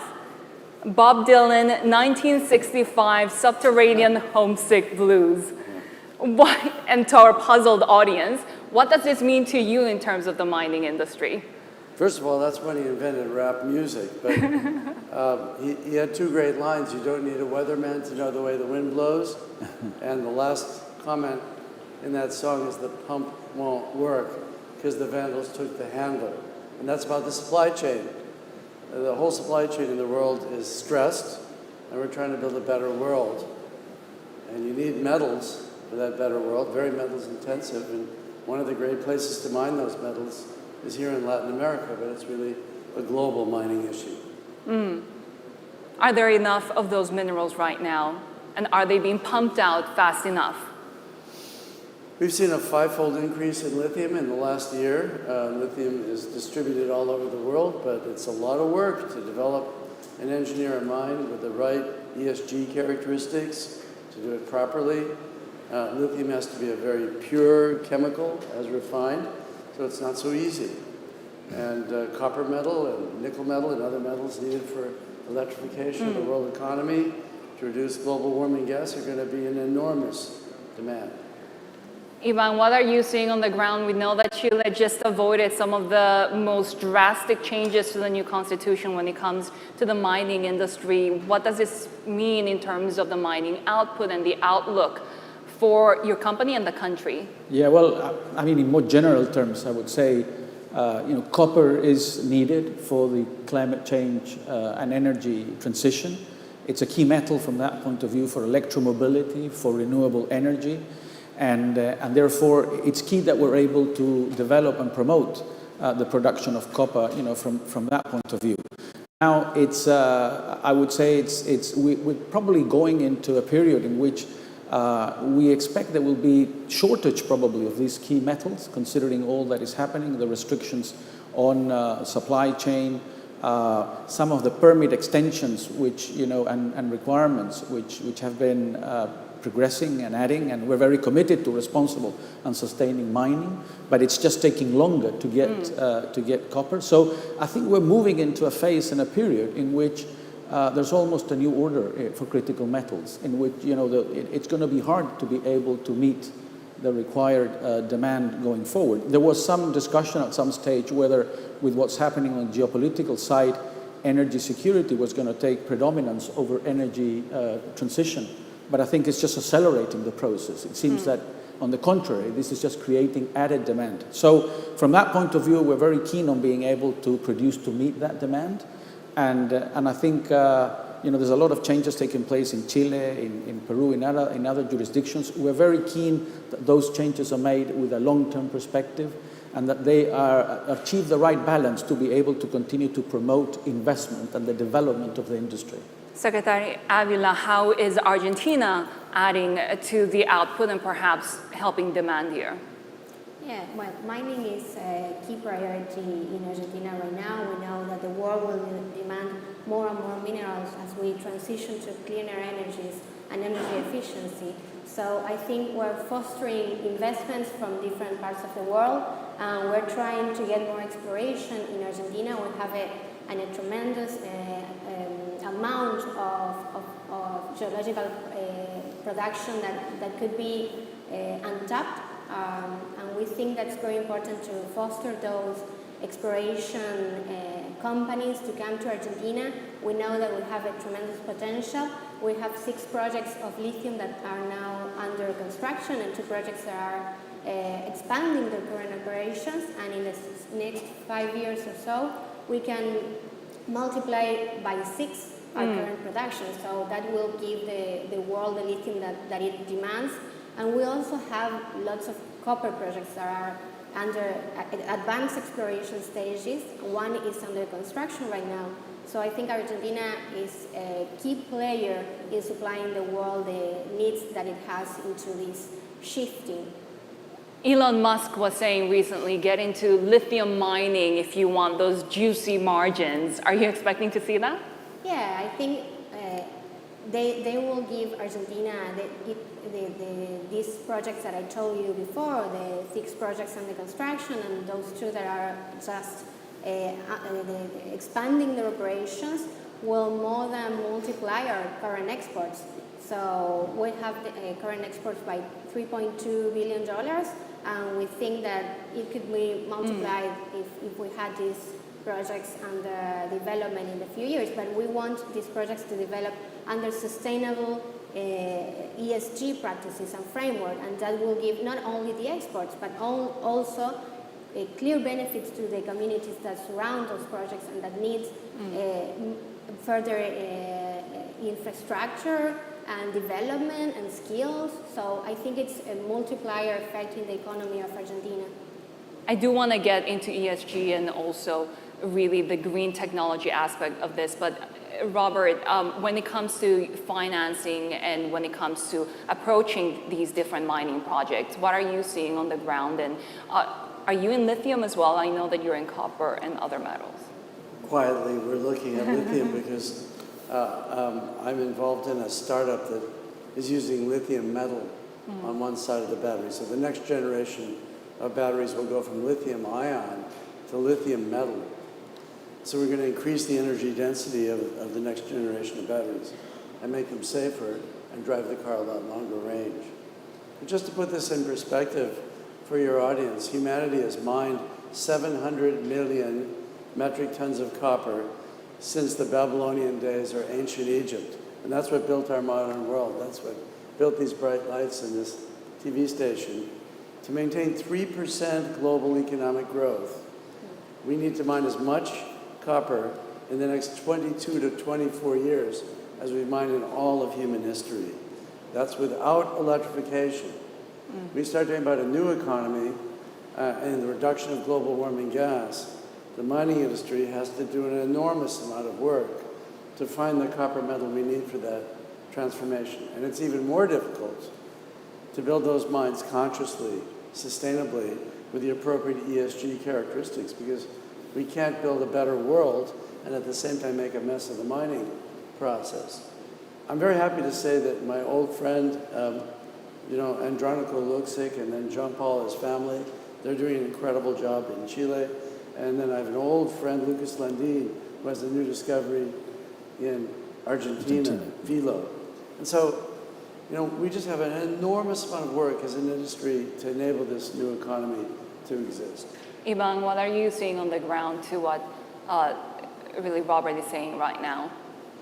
I mean, I would say in terms of discoveries, I think it's been a feature of this industry, and copper in particular, for a while, that it's difficult to find new targets and ore bodies. I mean, Robert has been a player or key player in achieving success in some of them, but it's becoming more difficult. We have a very active exploration program in the Andean region, includes Chile and Peru, and also parts of Argentina, but it's going to take a while. And once you have a discovery, it probably takes 10 to 15 years to be able to convert that into metal that can be used, and therefore the lead times are getting longer. But the industry is changing and transforming in terms of the way that it mines, also in a way that the ESG attributes are also very integral to the work that we mine. Seawater, renewable energy, all of those features are becoming part of normal mining for us. Which is why you've also called this whole vision and dream of electrification a fraud. Well, it takes time to get all of those minerals that you need. You can see that we not only have the enormous global demand for a new economy and the reduction of global warming gas, but now there's war and tension in the world economy. So as we look at the mining industry, Ivan and I cannot go mining in Russia or Ukraine or Kazakhstan, that's gone. We can't go mining where it rains too much because it creates real issues in the tailings dam or potential environmental liability. And then as metals prices rise, everybody wants a piece of the pie.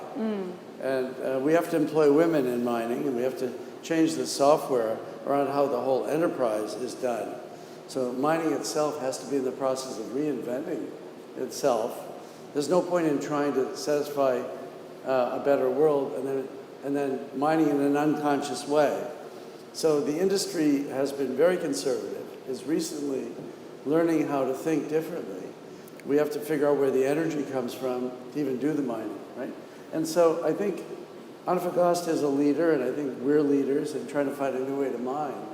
But we will not have a new economy without mining. And it's very important to understand we cannot get there from here. We cannot get rid of oil. We cannot get rid of coal. We cannot get rid of hydrocarbon emissions because solar and wind are 10 or even 20 times more copper intensive than the old way of generating energy. And so new energy systems need an enormous amount more copper.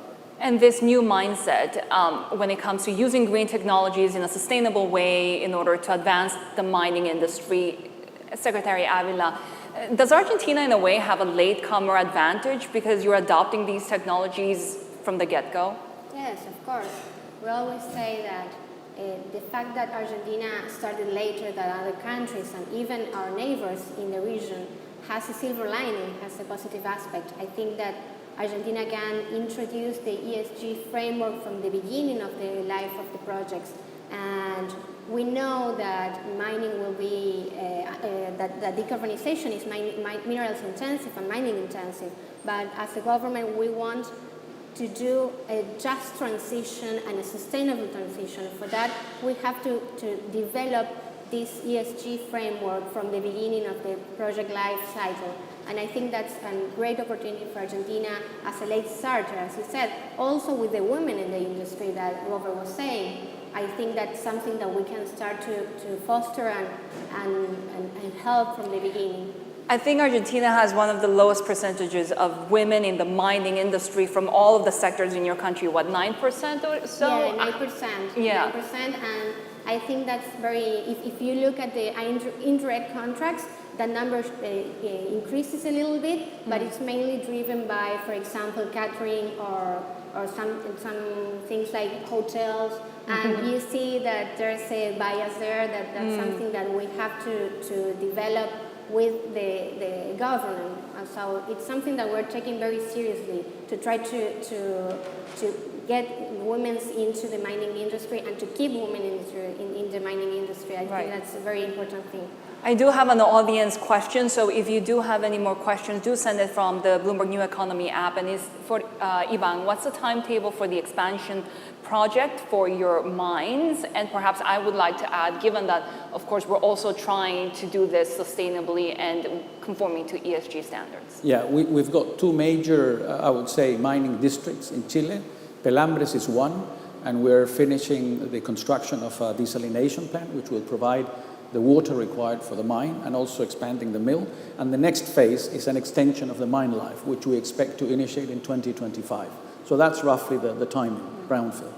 And then in the case of Centinela, we have the plan of expanding, building another concentrator plant. And that's, we've got the permits and we've got the engineering, and we expect to take this to consideration by the board by the end of this year. So the good news is that we've got an inventory of mineral in our own districts, which allows us basically to expand at the right time to be able to meet demand. And I will, on the topic just discussed, I would also like to say that the positive news, however, about mining, and if you look at mining in Chile, is that there's been a very big transformation in the way that we mine. Mining is not the old way of extracting ore anymore. I talked about renewable energy. I mean, we're running 100% on renewable energy in our mines today. We've talked about water. It's predominantly for big mines being supplied from the sea.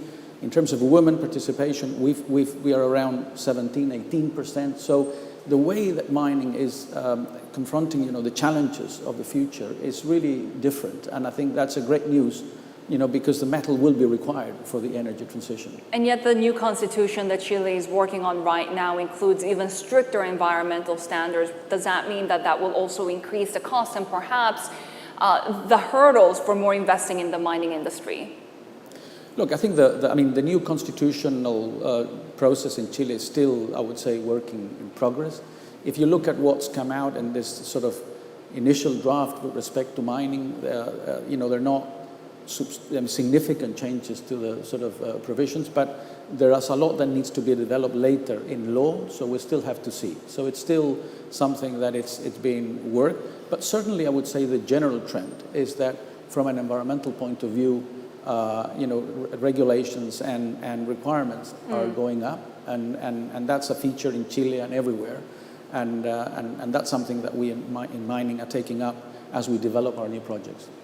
I do want to point the audience to a poll that we have in place right now. To benefit from the green revolution, mineral-rich countries need to attract more foreign investment, share revenue with local communities, establish strict regulations to safeguard the environment, create incentives to capture more of the value chain. So if you go into your apps, you can actually choose your answers right now. And we are seeing it's varying a little bit from 25 to 50% will get you those results. But let me turn to Robert, because continuing the conversation on sustainability, I remember how you, in our conversation in the past, you were very much focused on chickens for the local community and how important it is to actually work with the people on the ground. Mining has to reinvent its entire relationship with host communities. And that's why we want to recognize in mining there's a hardware component. The hardware is the mine. It's the copper or the gold or the lithium. The software is how the whole enterprise of mining relates to all the people around the mines within 25, 50 kilometers. And women are better for that. We've proven that women are better than men at putting this whole thing together.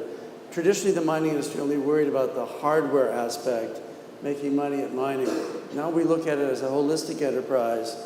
Where we're working in Africa, we're training women, and we're building huge agricultural developments, banana plantations, chicken farming. We get the world's best chickens there. They're laying eggs. The women are selling omelets to the mines. Clothing enterprises, brick factories, educational institutions. All of this has to be part of mining now. Unfortunately, mining has had a terrible reputation historically, but everything your audience is touching, you either grew it agriculturally or you mined it. Those hand phones you got in your hand, they were mined. There's at least 80 elements in the periodic table in a modern Apple phone. So when we go back to this enterprise of mining, starting with a clean sheet, it's really important to bring women into it and to change the way the entire enterprise relates to local people. Because if the local people near the mine are unhappy, the mine's going to have a really serious problem. There's no place to hide. Every one of those phones is an NGO. Click, and you're on the cover of the New York Times. Nobody can be fooled. And so I think the mining industry is taking a much more realistic approach. Now, you've got Las Bambas in Peru. It's had a lot of problems with local communities. You see this in a lot of mines. Miners need to re-examine the enterprise from day one to try to prevent that kind of problem from occurring. And I'm sure, I think Ivan and I agree, the mining industry has made huge, unrecognized strides in how we relate to the environment and how we relate to local people. You talked about these projects that you have in Africa. You do have some here in Latin America as well. There is more interest right now in what's happening in Africa, especially as we are seeing less friendly, perhaps, policies coming from some countries, including Chile, including Peru as well, when it comes to taxing investments. How do you stay competitive in the world when you're trying to attract all of this capital? We warned, the Chileanos, and we warned the Peruvianos. You have competition. It's a global market, and the ore grades are much higher in Africa. There's a lot more water available, more hydroelectricity, and a very young population. If you just Google Democratic Republic of the Congo, median age, the average person is less than 19 years of age. 90 million people in that country hungry to work. So a lot of excess militant unionism and crazy demands when ore bodies have declining ore grades and have so many other problems. Governments have to be very, very careful. It's an international market. The largest producer of copper in the world used to be the Democratic Republic of the Congo. But it was surpassed by Chile when the giant porphyry coppers were invented. And Chile is the world leader. However, there are challenges. Peru is in second place, and then here come the Africans. So the African continent is extremely rich in mineral resources and has to be a part of this new economy and energy revolution. Now, I'm hoping that when I get a little bit older, and so does Ivan, maybe we'll merge with a Chilean-Congolese cooperation, and we'll stretch both sides. Ivan, how do you feel about that? And we do have an audience question. Is political risk affecting new mining projects? Yeah, so I would say that, I mean, to the extent that mining and the development of mining in Africa does bring prosperity, as we think it will, to the continent, as it has done in Chile and Peru, I think it's all welcome. I mean, obviously there is now, from that point of view, more competition, and it's even though that's happening, it's still becoming more difficult to do mining everywhere. And so, we from that point of view, we acknowledge and recognize, the other jurisdictions where mining is growing, and good for those countries and those places. I think Chile still remains, the #1 producer. It's becoming more challenging. Grades are coming down, and minings are aging, and therefore, it's more challenging. It's a different type of mining. But we still think that Chile will keep, its fair share of production in the future. Secretary Avila, the government in Argentina, though, has become more open to the mining industry, is actually trying to really promote the industry right now. Yeah, of course. As I said at the beginning, Argentina thinks that mining is one of the key industries for the development and with solving some of the Argentinian problems. I think we have been introducing different aspects of promotion in the last few years that reflected on the investments. We had investment announcement for over $10 billion in the last years. We had some companies, very big companies, coming back to Argentina, such as Rio Tinto. So we think that's a very good environment for investments. And we had a new policy to foster foreign investments in the last year that we sent to the different companies to know that there's another tool that they can use to access to foreign exchange. That's something that it's an issue in Argentina, and it's something that was thought for the mining industry. So we're trying to create a good environment for investments.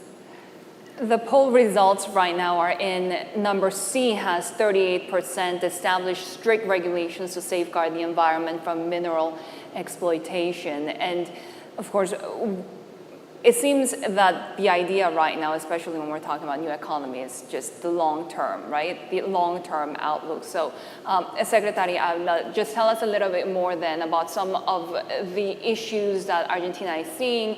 I know that you are also the mining minister for Catamarca. Is there anything that you have done locally that can actually apply federally, especially when it comes to these sustainability issues? Yeah, I think one of the top priorities right now is to raise awareness in the people, maybe just let them know that minerals are necessary for shifting into cleaner energies, and also giving people the chance to talk in a more open dialogue and a more good environment for dialogue with the communities. And that's something that we're trying to do from the federal level and with the provinces. We created a platform that's called MEMAC. It's an open roundtable for dialogue with the communities.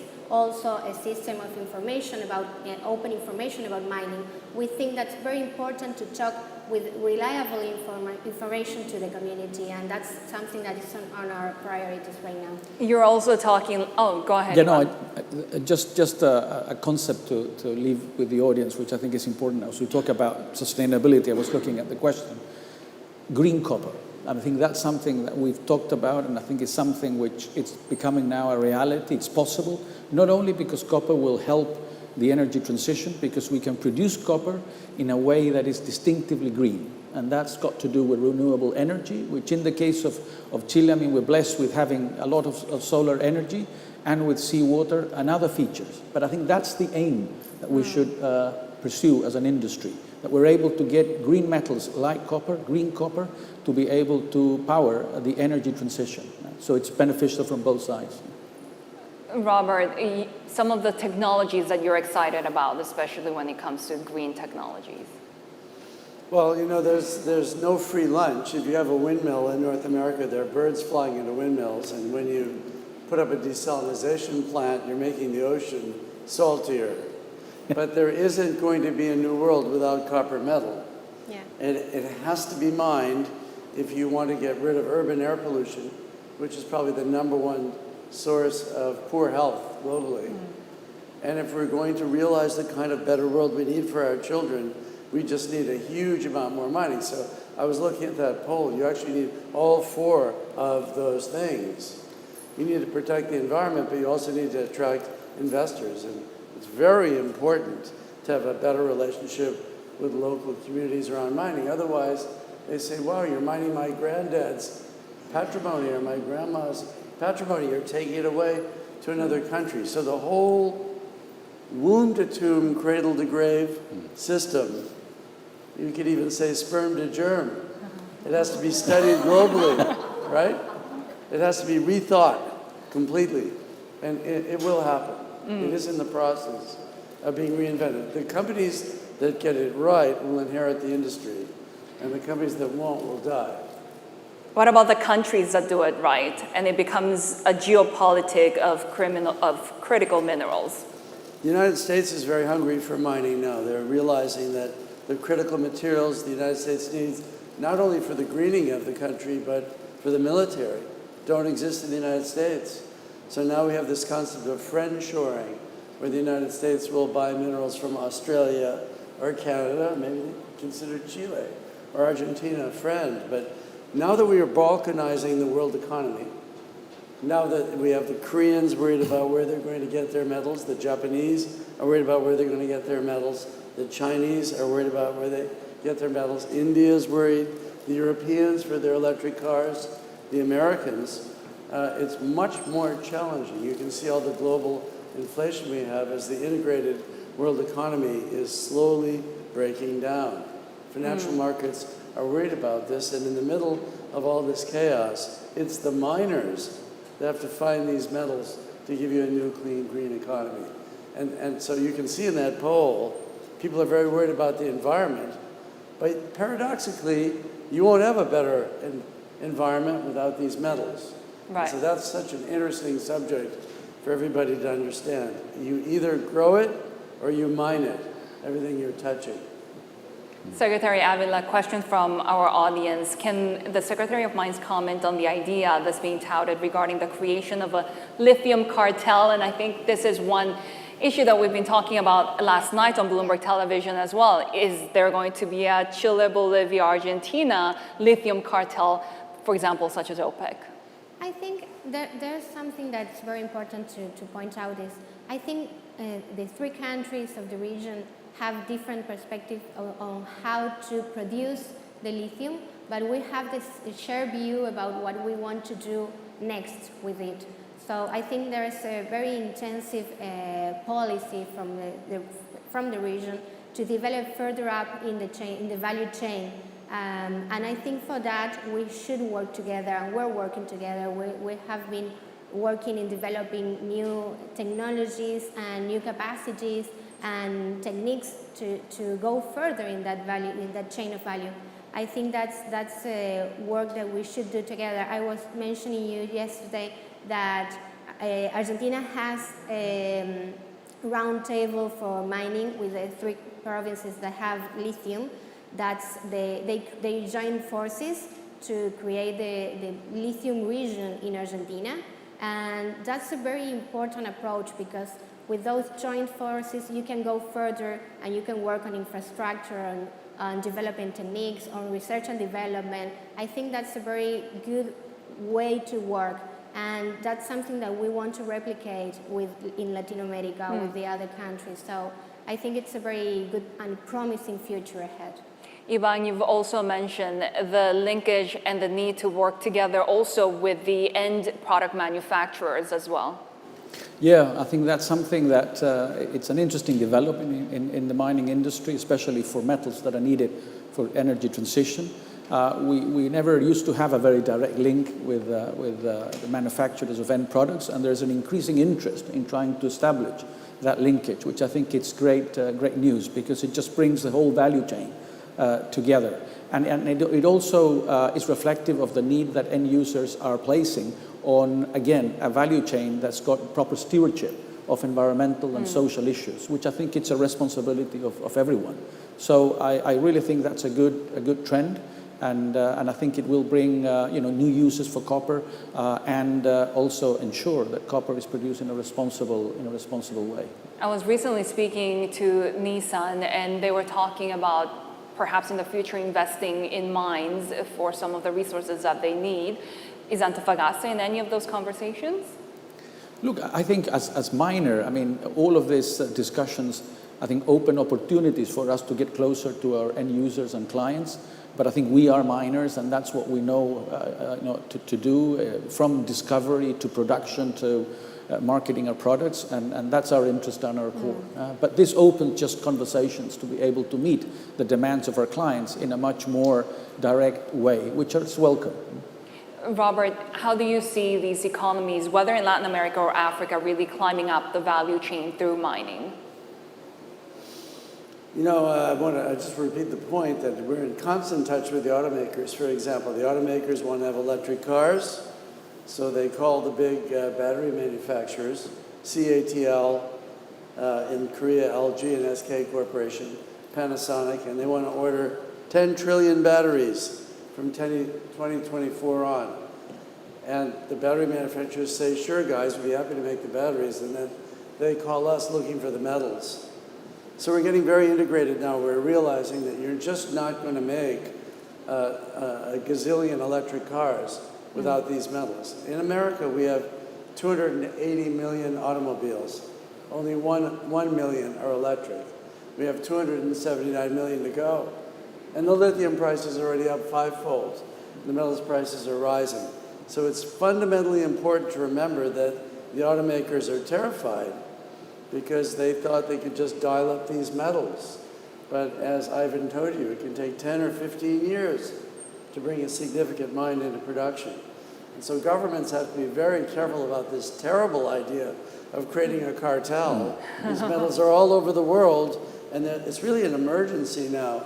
If you really want to have a new economy, we're going to have to rapidly work together to actually develop these mines. It's not just a question of trying to create a little mini OPEC.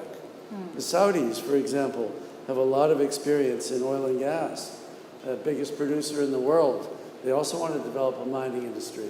They have an enormous mineral endowment in Saudi Arabia. And of course, they have lithium in Saudi Arabia. So there's competition.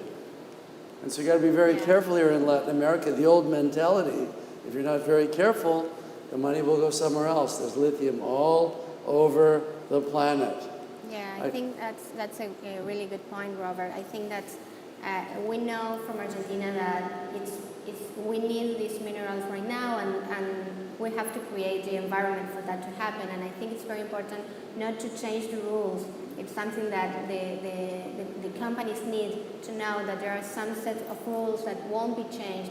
And that's something that we want to create. A good environment means not changing some rules. So that's something that's very important from the governments to understand, because there are many risks in mining investment, not also driven by the government situation, but also by prices. So we have to give a good environment for that to happen. That's why Argentina is trying to have a clear strategy and clear policies in the future. Ivan, go ahead. Yeah, no, just on that point, I'm absolutely in agreement with the fact that you need to let competition and markets operate in the sort of in these products. There can be a lot of cooperation in terms of sharing best practices and public policies that work here or there, but in the end, you need to get the markets to operate on these metals. Otherwise, the shortage would just be greater, and it's also part of a fairer, framework. We thought that Chile was one of the safest places to invest, but now with the industry, but at the same, the private sector do in that environment. Yeah, I think for mining, on accurate information, long-term, closing that period is important for the purpose to happen, close that. In this environment, we're getting the decision-making process. We have a tradition of having joint ventures in our mines, even though we are in constructive sort of partnership. As also being able, we will continue to... Of the world cost curve, yet to be able to work very close. Coward, it flees at the first sign of trouble. If you are African friends, and they've quickly learned Chile and Argentina development, and so We're investing. Only God knows, and she might change her mind. So we need stability. You know, we need rational thought about this very, very important revenge right now. Oil is 105, 100, a rational alternative. And we need more of this environmental pride. Who wrote the prize, which was the definitive book on the history of the as the new oil. You're seeing it in your glaciers. You're seeing it in your drying lakes. We're seeing this dialogue, or there will not be a new economy. I believe in Argentina, and he was saying that some window of opportunity that Robert is talking about. It's looking at Argentina because we have them understand their needs with the federal government. So we want to create that atmosphere of trust with the companies, and I think that we're achieving that, and that's why we're seeing so much investment. Thank you. Thank you. Thank you. Thank you. That's great. Thank you for that. That was great. Sounded good. Very good. Thank you. How did that feel? Thank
you so much. Which is my chair?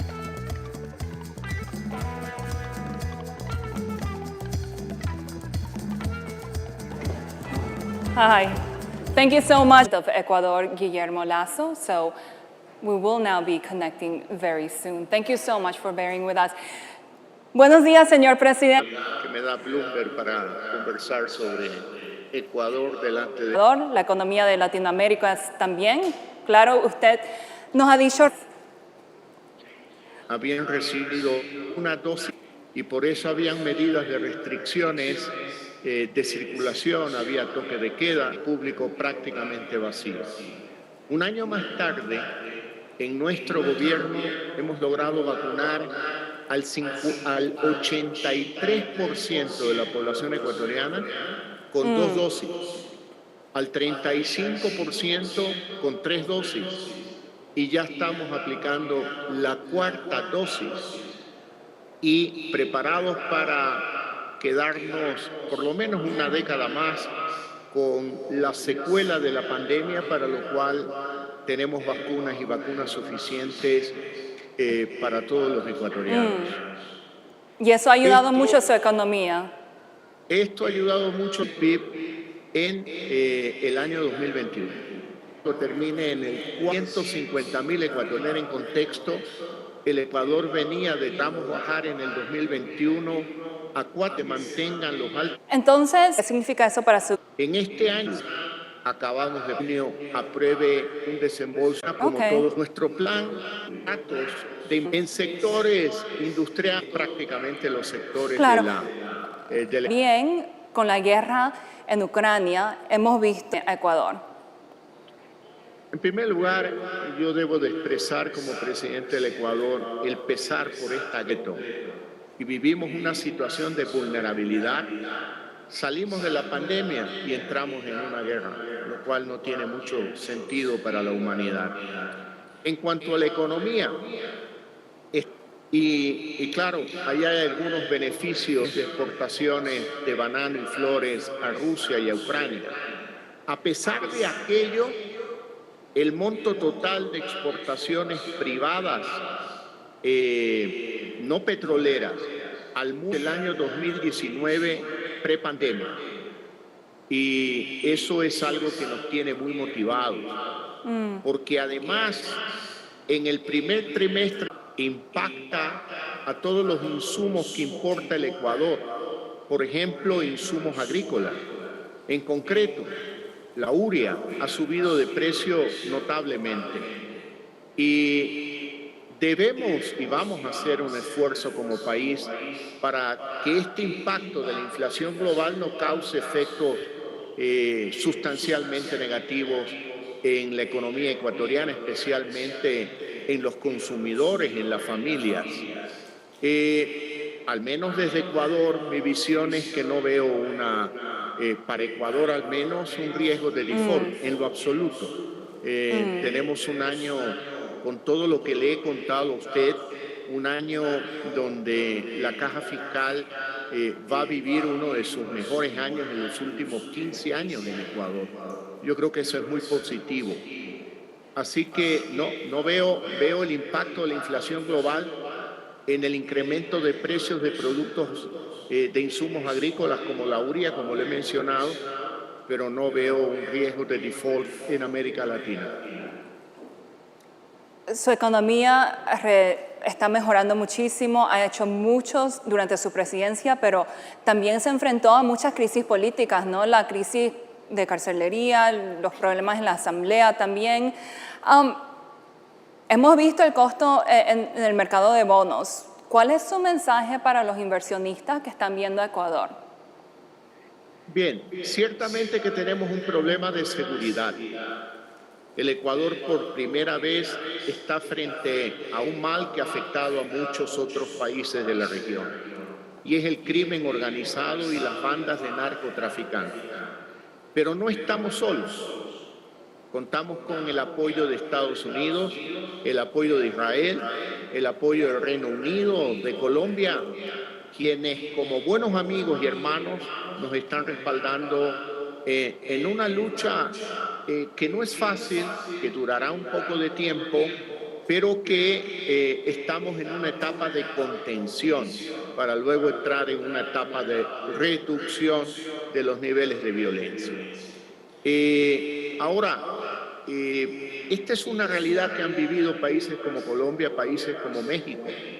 Y si uno lee la historia, son países que no han postergado su desarrollo y su apertura al mundo por este motivo. Nosotros estamos con una política de una economía abierta al mundo. Hablamos de más Ecuador en el mundo y más mundo en Ecuador.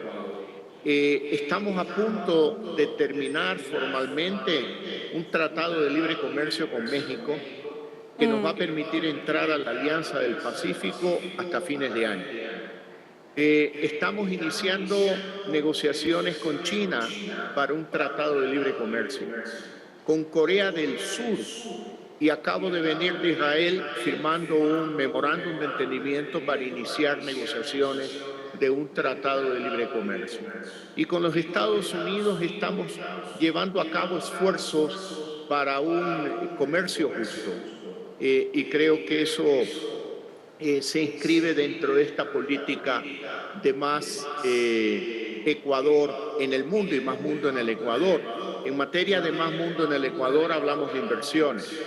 Tenemos un portafolio de cerca de 39.000 millones de dólares en proyectos de hidrocarburos, minerales, electricidad, energía, telecomunicaciones e infraestructura. Eso todos lo podrán. Ahí está todo ese para catálogo. nuestra audiencia. Cerca de a inversionistas extranjeros que están viendo al Ecuador como una luz en América y un país de oportunidades. Primera dama Jill Biden, ¿no? Y también esta semana habló con el próximo mes. Estamos escuchando que tal vez el presidente Bolsonaro y el presidente López Obrador no vayan. Ecuador estará ahí y está de Latinoamérica. Con el presidente Biden, tradicionalmente, lo que comparte una profa invertir en infraestructura, en sectores tan básicos, nutrición crónica infantil y conversar personalmente. Mire, en primer lugar, como le dije, es un bien público, es un bien común. Y eso ya lo hemos alcanzado en el primer año de gobierno. Y con la vacunación, Ecuador se ha convertido en un ejemplo en la región, y perdone que lo diga, en el mundo, de cómo manejar la pandemia. Ahora, en el segundo año, tenemos que, una vez que hemos puesto la casa en orden, llevar adelante un proceso de inversión en infraestructura con inversión directa del sector público por cerca de 1.800 millones de dólares y luego promover inversión privada. Como le digo, tenemos proyectos en hidrocarburos donde nuestro objetivo es duplicar la producción petrolera en el mediano plazo, proyectos en minerales donde queremos incrementar las exportaciones de minerales. El Ecuador tiene reservas en minerales tan grandes como las de Perú o como las de Chile y queremos desarrollar, llevar a cabo todos estos proyectos y esa inversión va a generar empleo y oportunidades también para la pequeña empresa, la mediana empresa, para la mujer ecuatoriana, para los jóvenes ecuatorianos. Entonces nos vamos a enfocar mucho en inversión con un objetivo, generar empleo. Señor presidente, le agradecemos por esta conversación. Muchísimas gracias. Un honor tenerlo aquí en nuestro evento Bloomberg New Economy. Muchas gracias. Muchas gracias, muy amables, y les recuerdo que Ecuador los recibirá a todos los inversionistas del mundo con los brazos abiertos para poder hacer alianzas estratégicas de mutuo beneficio. Un abrazo para todos ustedes y que Dios los bendiga. Gracias.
Welcome. It's about bridging those ghettos, kind of an augmented eye, schools, parks.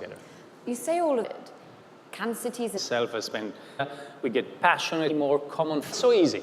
On digital physical space, with people who might challenge. I don't have many pictures, Boston or New York, preconceptions. Experiment, and more so in Facebook's reading that will live on. Zoom. Flexible. So some is spending more time in life, and we come together at an event like this one. We come together in the office. We have a coffee together.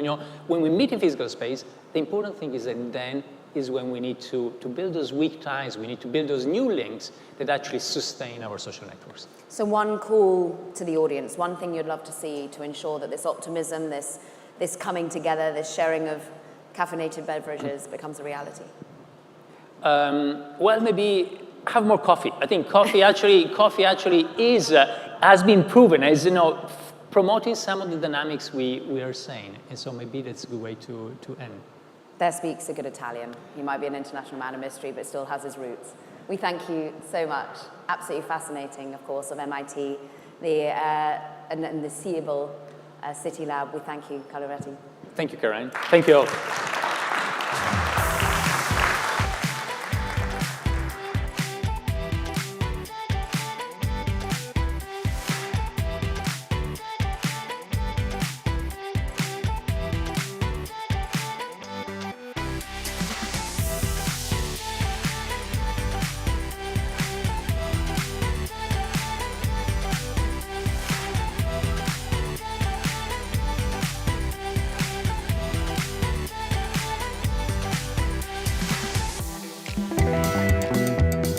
Please welcome Edelio Bermejo, Head of Global R&D and IP, Holcim Innovation Center, Marina Bragante, Deputy Secretary for Economic Development, Science, Technology and Labor, Sao Paulo State Government, Mauricio Ramos, Chief Executive Officer, Millicom, and Bloomberg's Caroline Hyde.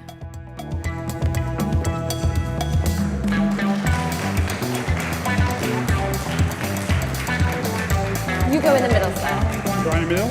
Please. Forgive me, I'm having a technical issue and currently have my mics on a lead, so I appreciate everyone's averting of their gaze on that particular event. Thank you very much indeed for what is now going to be, it's a little early, but let's call it our espresso martini moment, because we've had our espresso and now we're going to linger, we're going to savor, we're going to celebrate the sweet of what we've experienced and learned over the last couple of years, but also acknowledge the bitter and talk about it and try and decide how this martini moment of coming together can be a force for the positive. I thank so much, of course, our wonderful colleagues that are now joining us, both virtually and in real life. And overall, we are seeing, of course, this moment where we are thinking about how we can have a more equitable society, how we can think about being more inclusive in our capitalism, how we build cities that we all still want to return to, but make sure that we're learning from what we've just experienced. I'm pleased to say here virtually is Marina Bragante, Deputy Secretary for Economic Development, Science, Technology and Labor in Sao Paulo. Of course, your work, basically almost 20 years, Marina, in service of the government. Talk to us a little bit, as you're serving what is the biggest city in South America. Reminisce, what have you learned? What has the pandemic for Sao Paulo been in any way a positive in terms of your focus on education and environment, or has it only been sort of a concern in terms of homelessness and the like? Oh, hi, thank you for having me virtually. I'm so sad not to be there.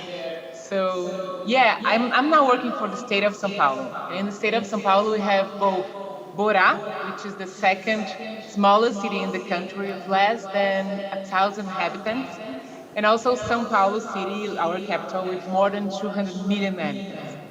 So as a state, we have the duty to understand how can we help the cities to develop and become more smarter and less unequal. So the pandemic. It's hard to say we have good things from the pandemic, but I think just realizing how unequal our cities are and how the public sector has a very, very important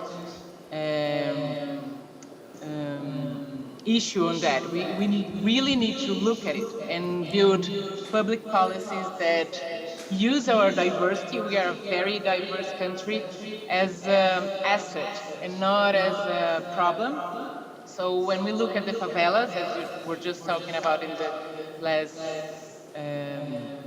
event, we have so much power in them, so much potential, but we are so far from it because it's different, the reality of a favela and our reality as a secretary. I don't live in the favela, I've never lived in the favelas, so I gotta be able to understand what do they have as a potential and transforming our public sector, our public policies to use it for them and for our cities, right? We need to build spaces that we co-live, and we are not actually doing that right now, and I think COVID brought us the attention to that. Mauricio Ramos, Chief Executive, of course, of Millicom, been there since 2015, having lived, breathed, experienced the last couple of years where your internet and mobile company was lent on in ways that perhaps one could never have envisaged, being the support to get vaccines into people's arms, the support to ensure that the cities were working as they were, emergency declarations were made as needed, support from financial perspective of getting money from the government into the hands of its people. How did you find the last couple of years? Was it a miracle moment or a concerning one for you? It was a test to how close and real we are to our consumers. I remember going to our 24,000 employees and saying to them, this will be the moment where into the future our consumers will remember whether we were there for them or not. And the ultimate test is not going to be financial, it's going to be whether we provided service or not.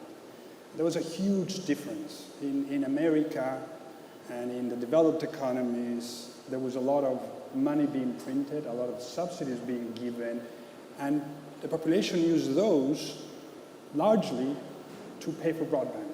This happened in America, happened in the UK, happened everywhere else.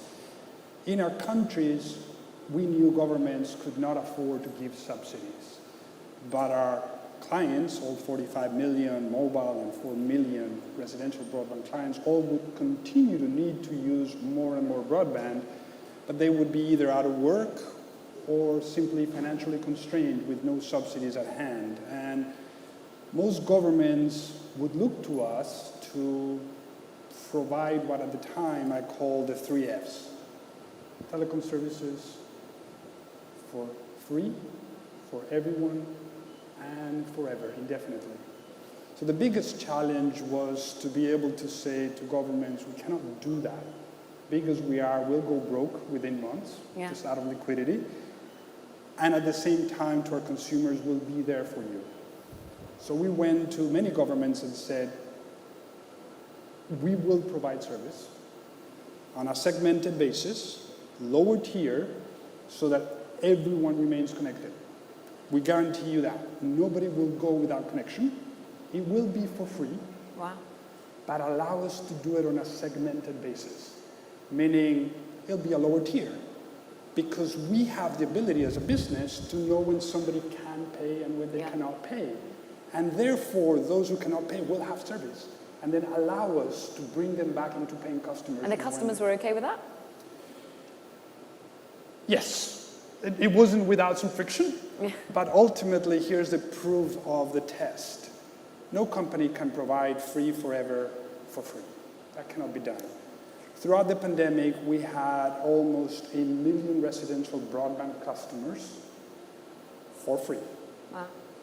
For months. And we did say indefinitely, as long as it lasts, as long as we can segment, and we can continue to call customers and say, you can pay. It worked.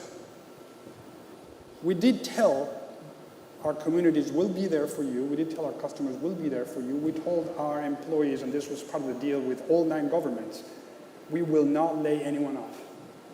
That's part of the deal. No one will be laid off. 25,000 employees, they will all stay maintaining the networks if you allow us to do this. Customers will have services free. No one will be laid off, but allow us to segment.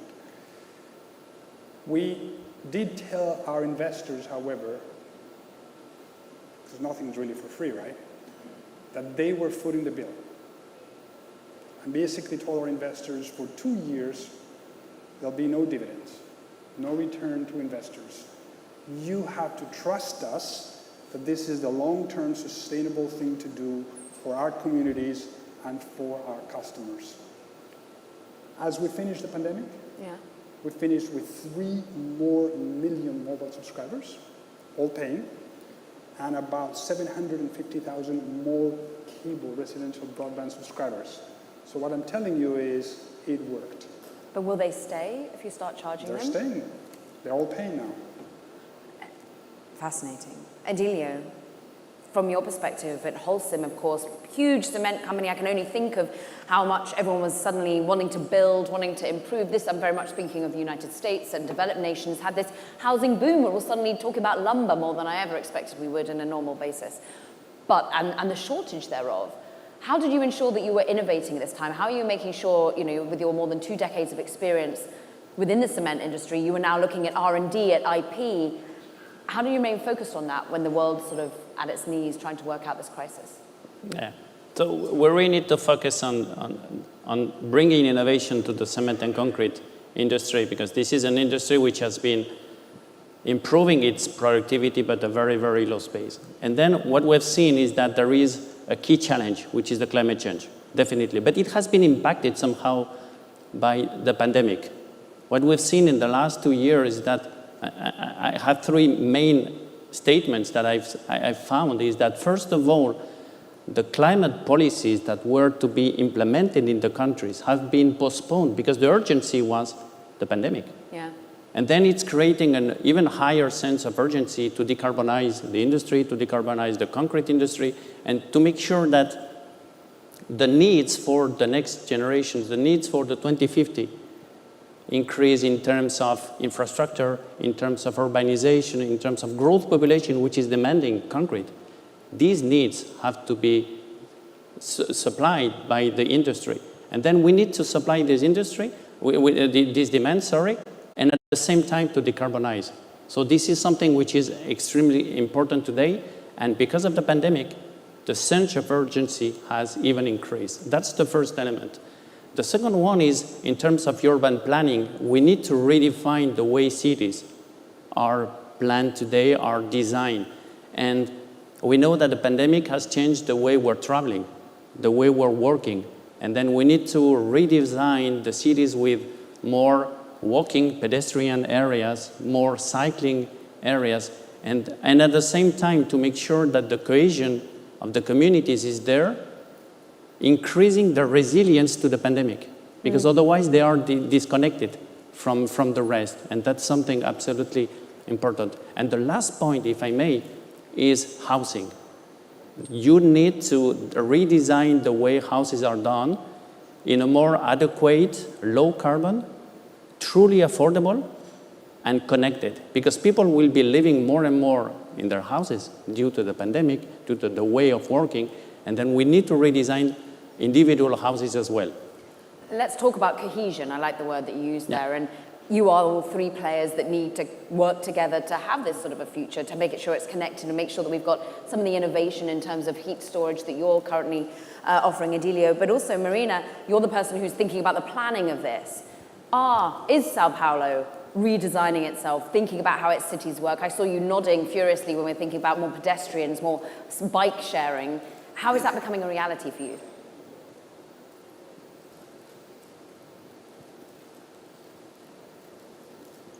I had to unmute my mic, sorry. So yeah, we're thinking about São Paulo and how do we build this connection between the city and its people, right, who lives in here. And as the state, we have a major challenge here, which is how do we have a main river, Rio Pinheiros, here in the city of São Paulo, that is super polluted. So one of the things we're trying to do as a state is depolluting the river so it becomes a places where people can go and ride their bikes, stay with their family, do picnic, becomes a park to the city, and that starts to bring back the city to its people, right? So that's a challenge as a state. We started that 3 years ago, and we had more than 4 billion reais invested in, and also so that the river and its park, it's connected to a major sanitation goal. We had more than 550,000 houses that had a water and sewer connections to it.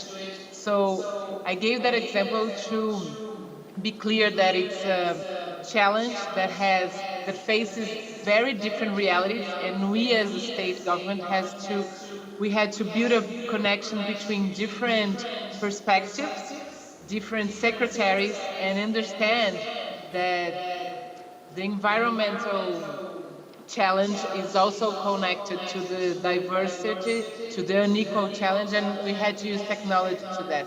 Was I clear? That makes it clear. Let's talk about the technology, therefore, Mauricio, involved. And how much you clearly had a key stakeholder, being your investor, saying, okay, we've got your back. We understand this investment is for the short term. We all still live and breathe in a pandemic of one sort or another, but it does feel like we're trying to all grasp towards normality. As we do so, and we now worry about the economy slowing down, do you think the investment is going to be committed to cities, to their redefining, and to deploying your sort of technology within it? The region is coming back, and it's coming back strong. This is a region of hard-working people who want progress like nothing else. And we've seen it come back. Demand for broadband everywhere is coming back.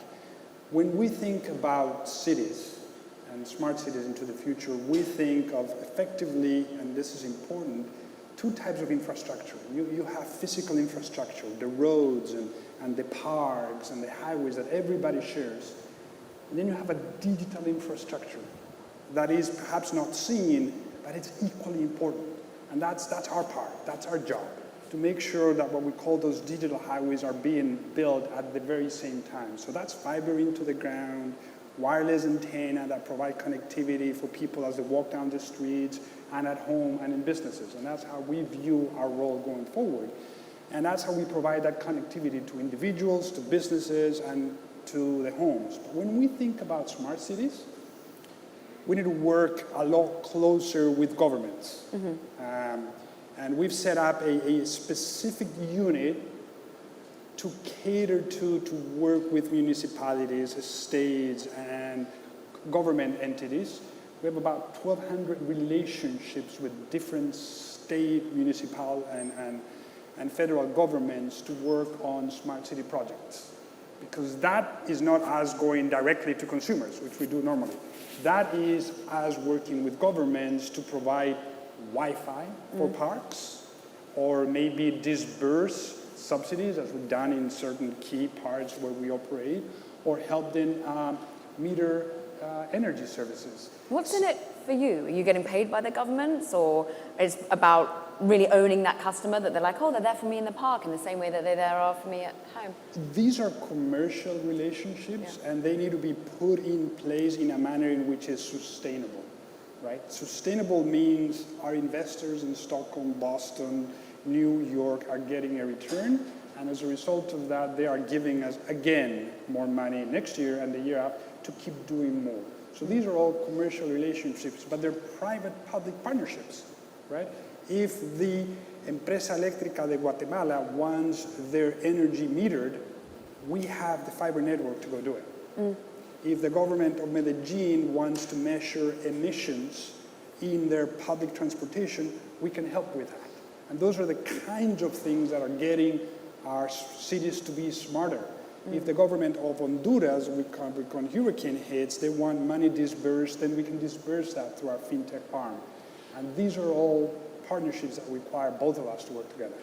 Idilio, of course, you're thinking about some of the energy side of that as well. I mean, some of the strides, some of the innovation that Holcim has, the way in which you can, talk to us about the way we can perhaps power our EVs just by the road that we drive on. Is this something that governments are turning you to for? Yeah, that's something that we're looking at these days. That's a groundbreaking innovation that we would like to implement very, very soon in the market.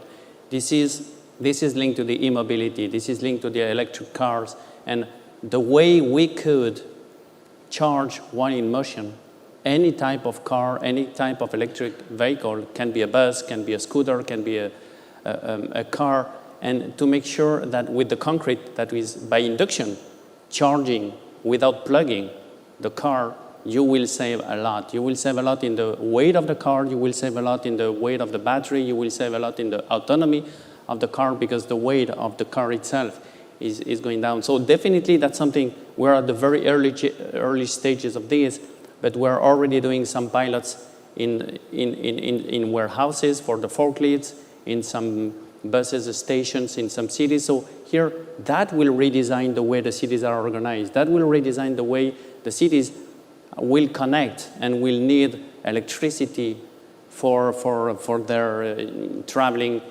uses. So that's the first innovation that I would like to mention. The second one is about energy storage. Could we, thanks to concrete, innovative concrete, store some energy when the surplus of energy is available due to renewable energy, due to whatever, even the urban heating peaks that are producing on excess some energy, instead of wasting this energy, we can store it on the concrete. And that's something that we're looking at today. We have the first prototype, and that's something that we would like to commercialize in the future. Next, it's about renewable energies. We're very much looking at how could we, thanks to concrete, help in the development of the renewable energies, and in particular the windmills. And we're today, thanks to 3D printing in concrete, building the turbines for GE, for instance, and that's a collaboration that will be commercialized very soon as well. So energy transition for us is something absolutely clear in the use of the concrete. On the other side, we need to make our concrete greener.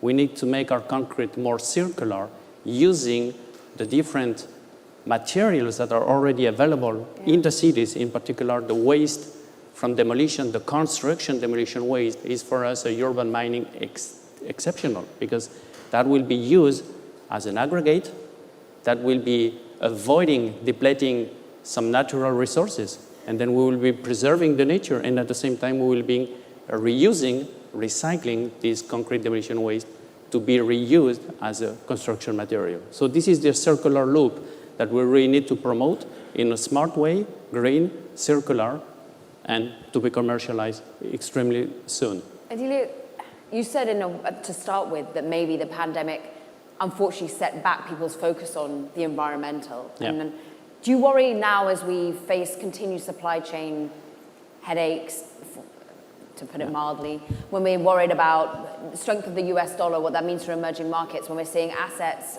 falling worldwide, do you worry we'll get distracted by that?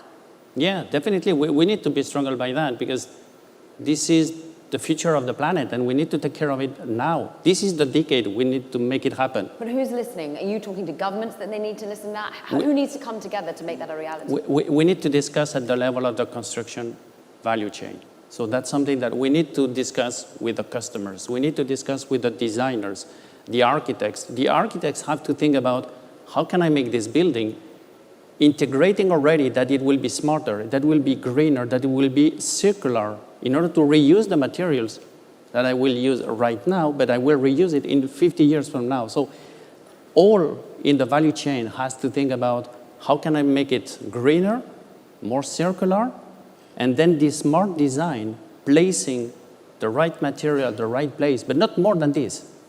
Yeah. We'll save a lot of materials, then we'll save a lot of CO2, and then we'll redesign, we'll rethink the way construction is done today. But we really need to think with the government, we need to think with the promoters, public procurement, public sector. Yeah. They have to force to be green. Mauricio. Yeah, you saw my eyes kind of saying, our view as consumers really get it. They really want to work with companies on environmental solutions. I'll give you 2 examples. For years and years and years, we were trying to get consumers to not pay their paper bills, because we would save money. The minute we started saying to them, it's greener if you pay digitally, they actually got it, and we got a spike up in digital payments of the bills. Consumers do get it. For years and years and years, we were trying to recuperate a lot of the CPs that go into the home, the cable boxes, right? Because it makes sense to recycle them, right? When we started saying, hey, it's greener if you allow us to recoup it and recycle it, and by the way, the 20% that we don't recycle into someone else's home, we will actually dispose of if you give it back to us in an e-waste friendly kind of way, we actually got an increase in the retrieval rates.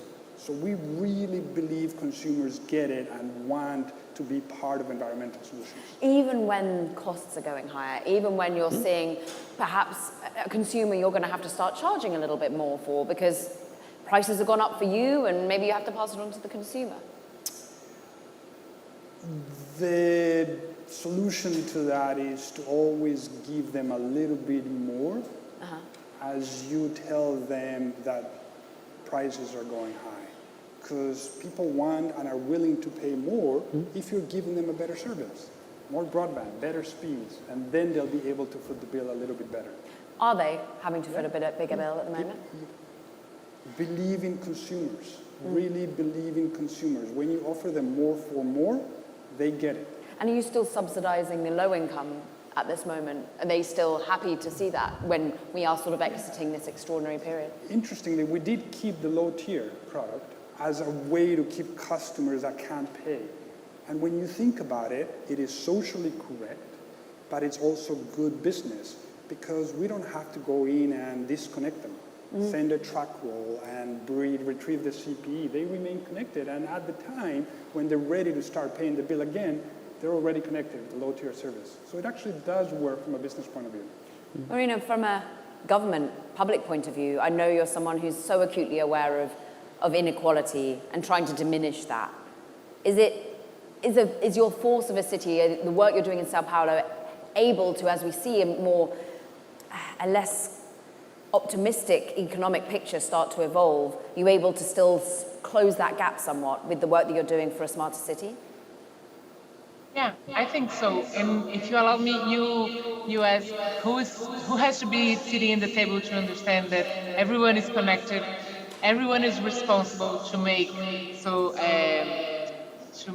our jobs, our actions more sustainable. So the marketing, the public sector, the citizens, everyone has to be compromised with that. And yeah, I think we are building a better society, and we are using technology to diminish this gap between, I don't know, favelas, which is an easy example for everyone to understand, and people who have more access to money and to provide things. Actually, we need to also invest in education, and that technology is a wonderful use for it. So yeah, I think the government is trying and investing to make this gap lower than what actually is right now. On that optimistic note, you three have educated us so much today. I want to thank you all. Please do, first and foremost, give it up to a wonderful panel, to Marina Brigante, Edilio Bermejo, and Mauricio Ramos. Thank you so much, all of you, for your really thoughtful and inspiring takes on what you've learned and what you're going to take forward. Big thanks to you in the audience. Round of applause to yourself. It is now lunchtime. We take a break.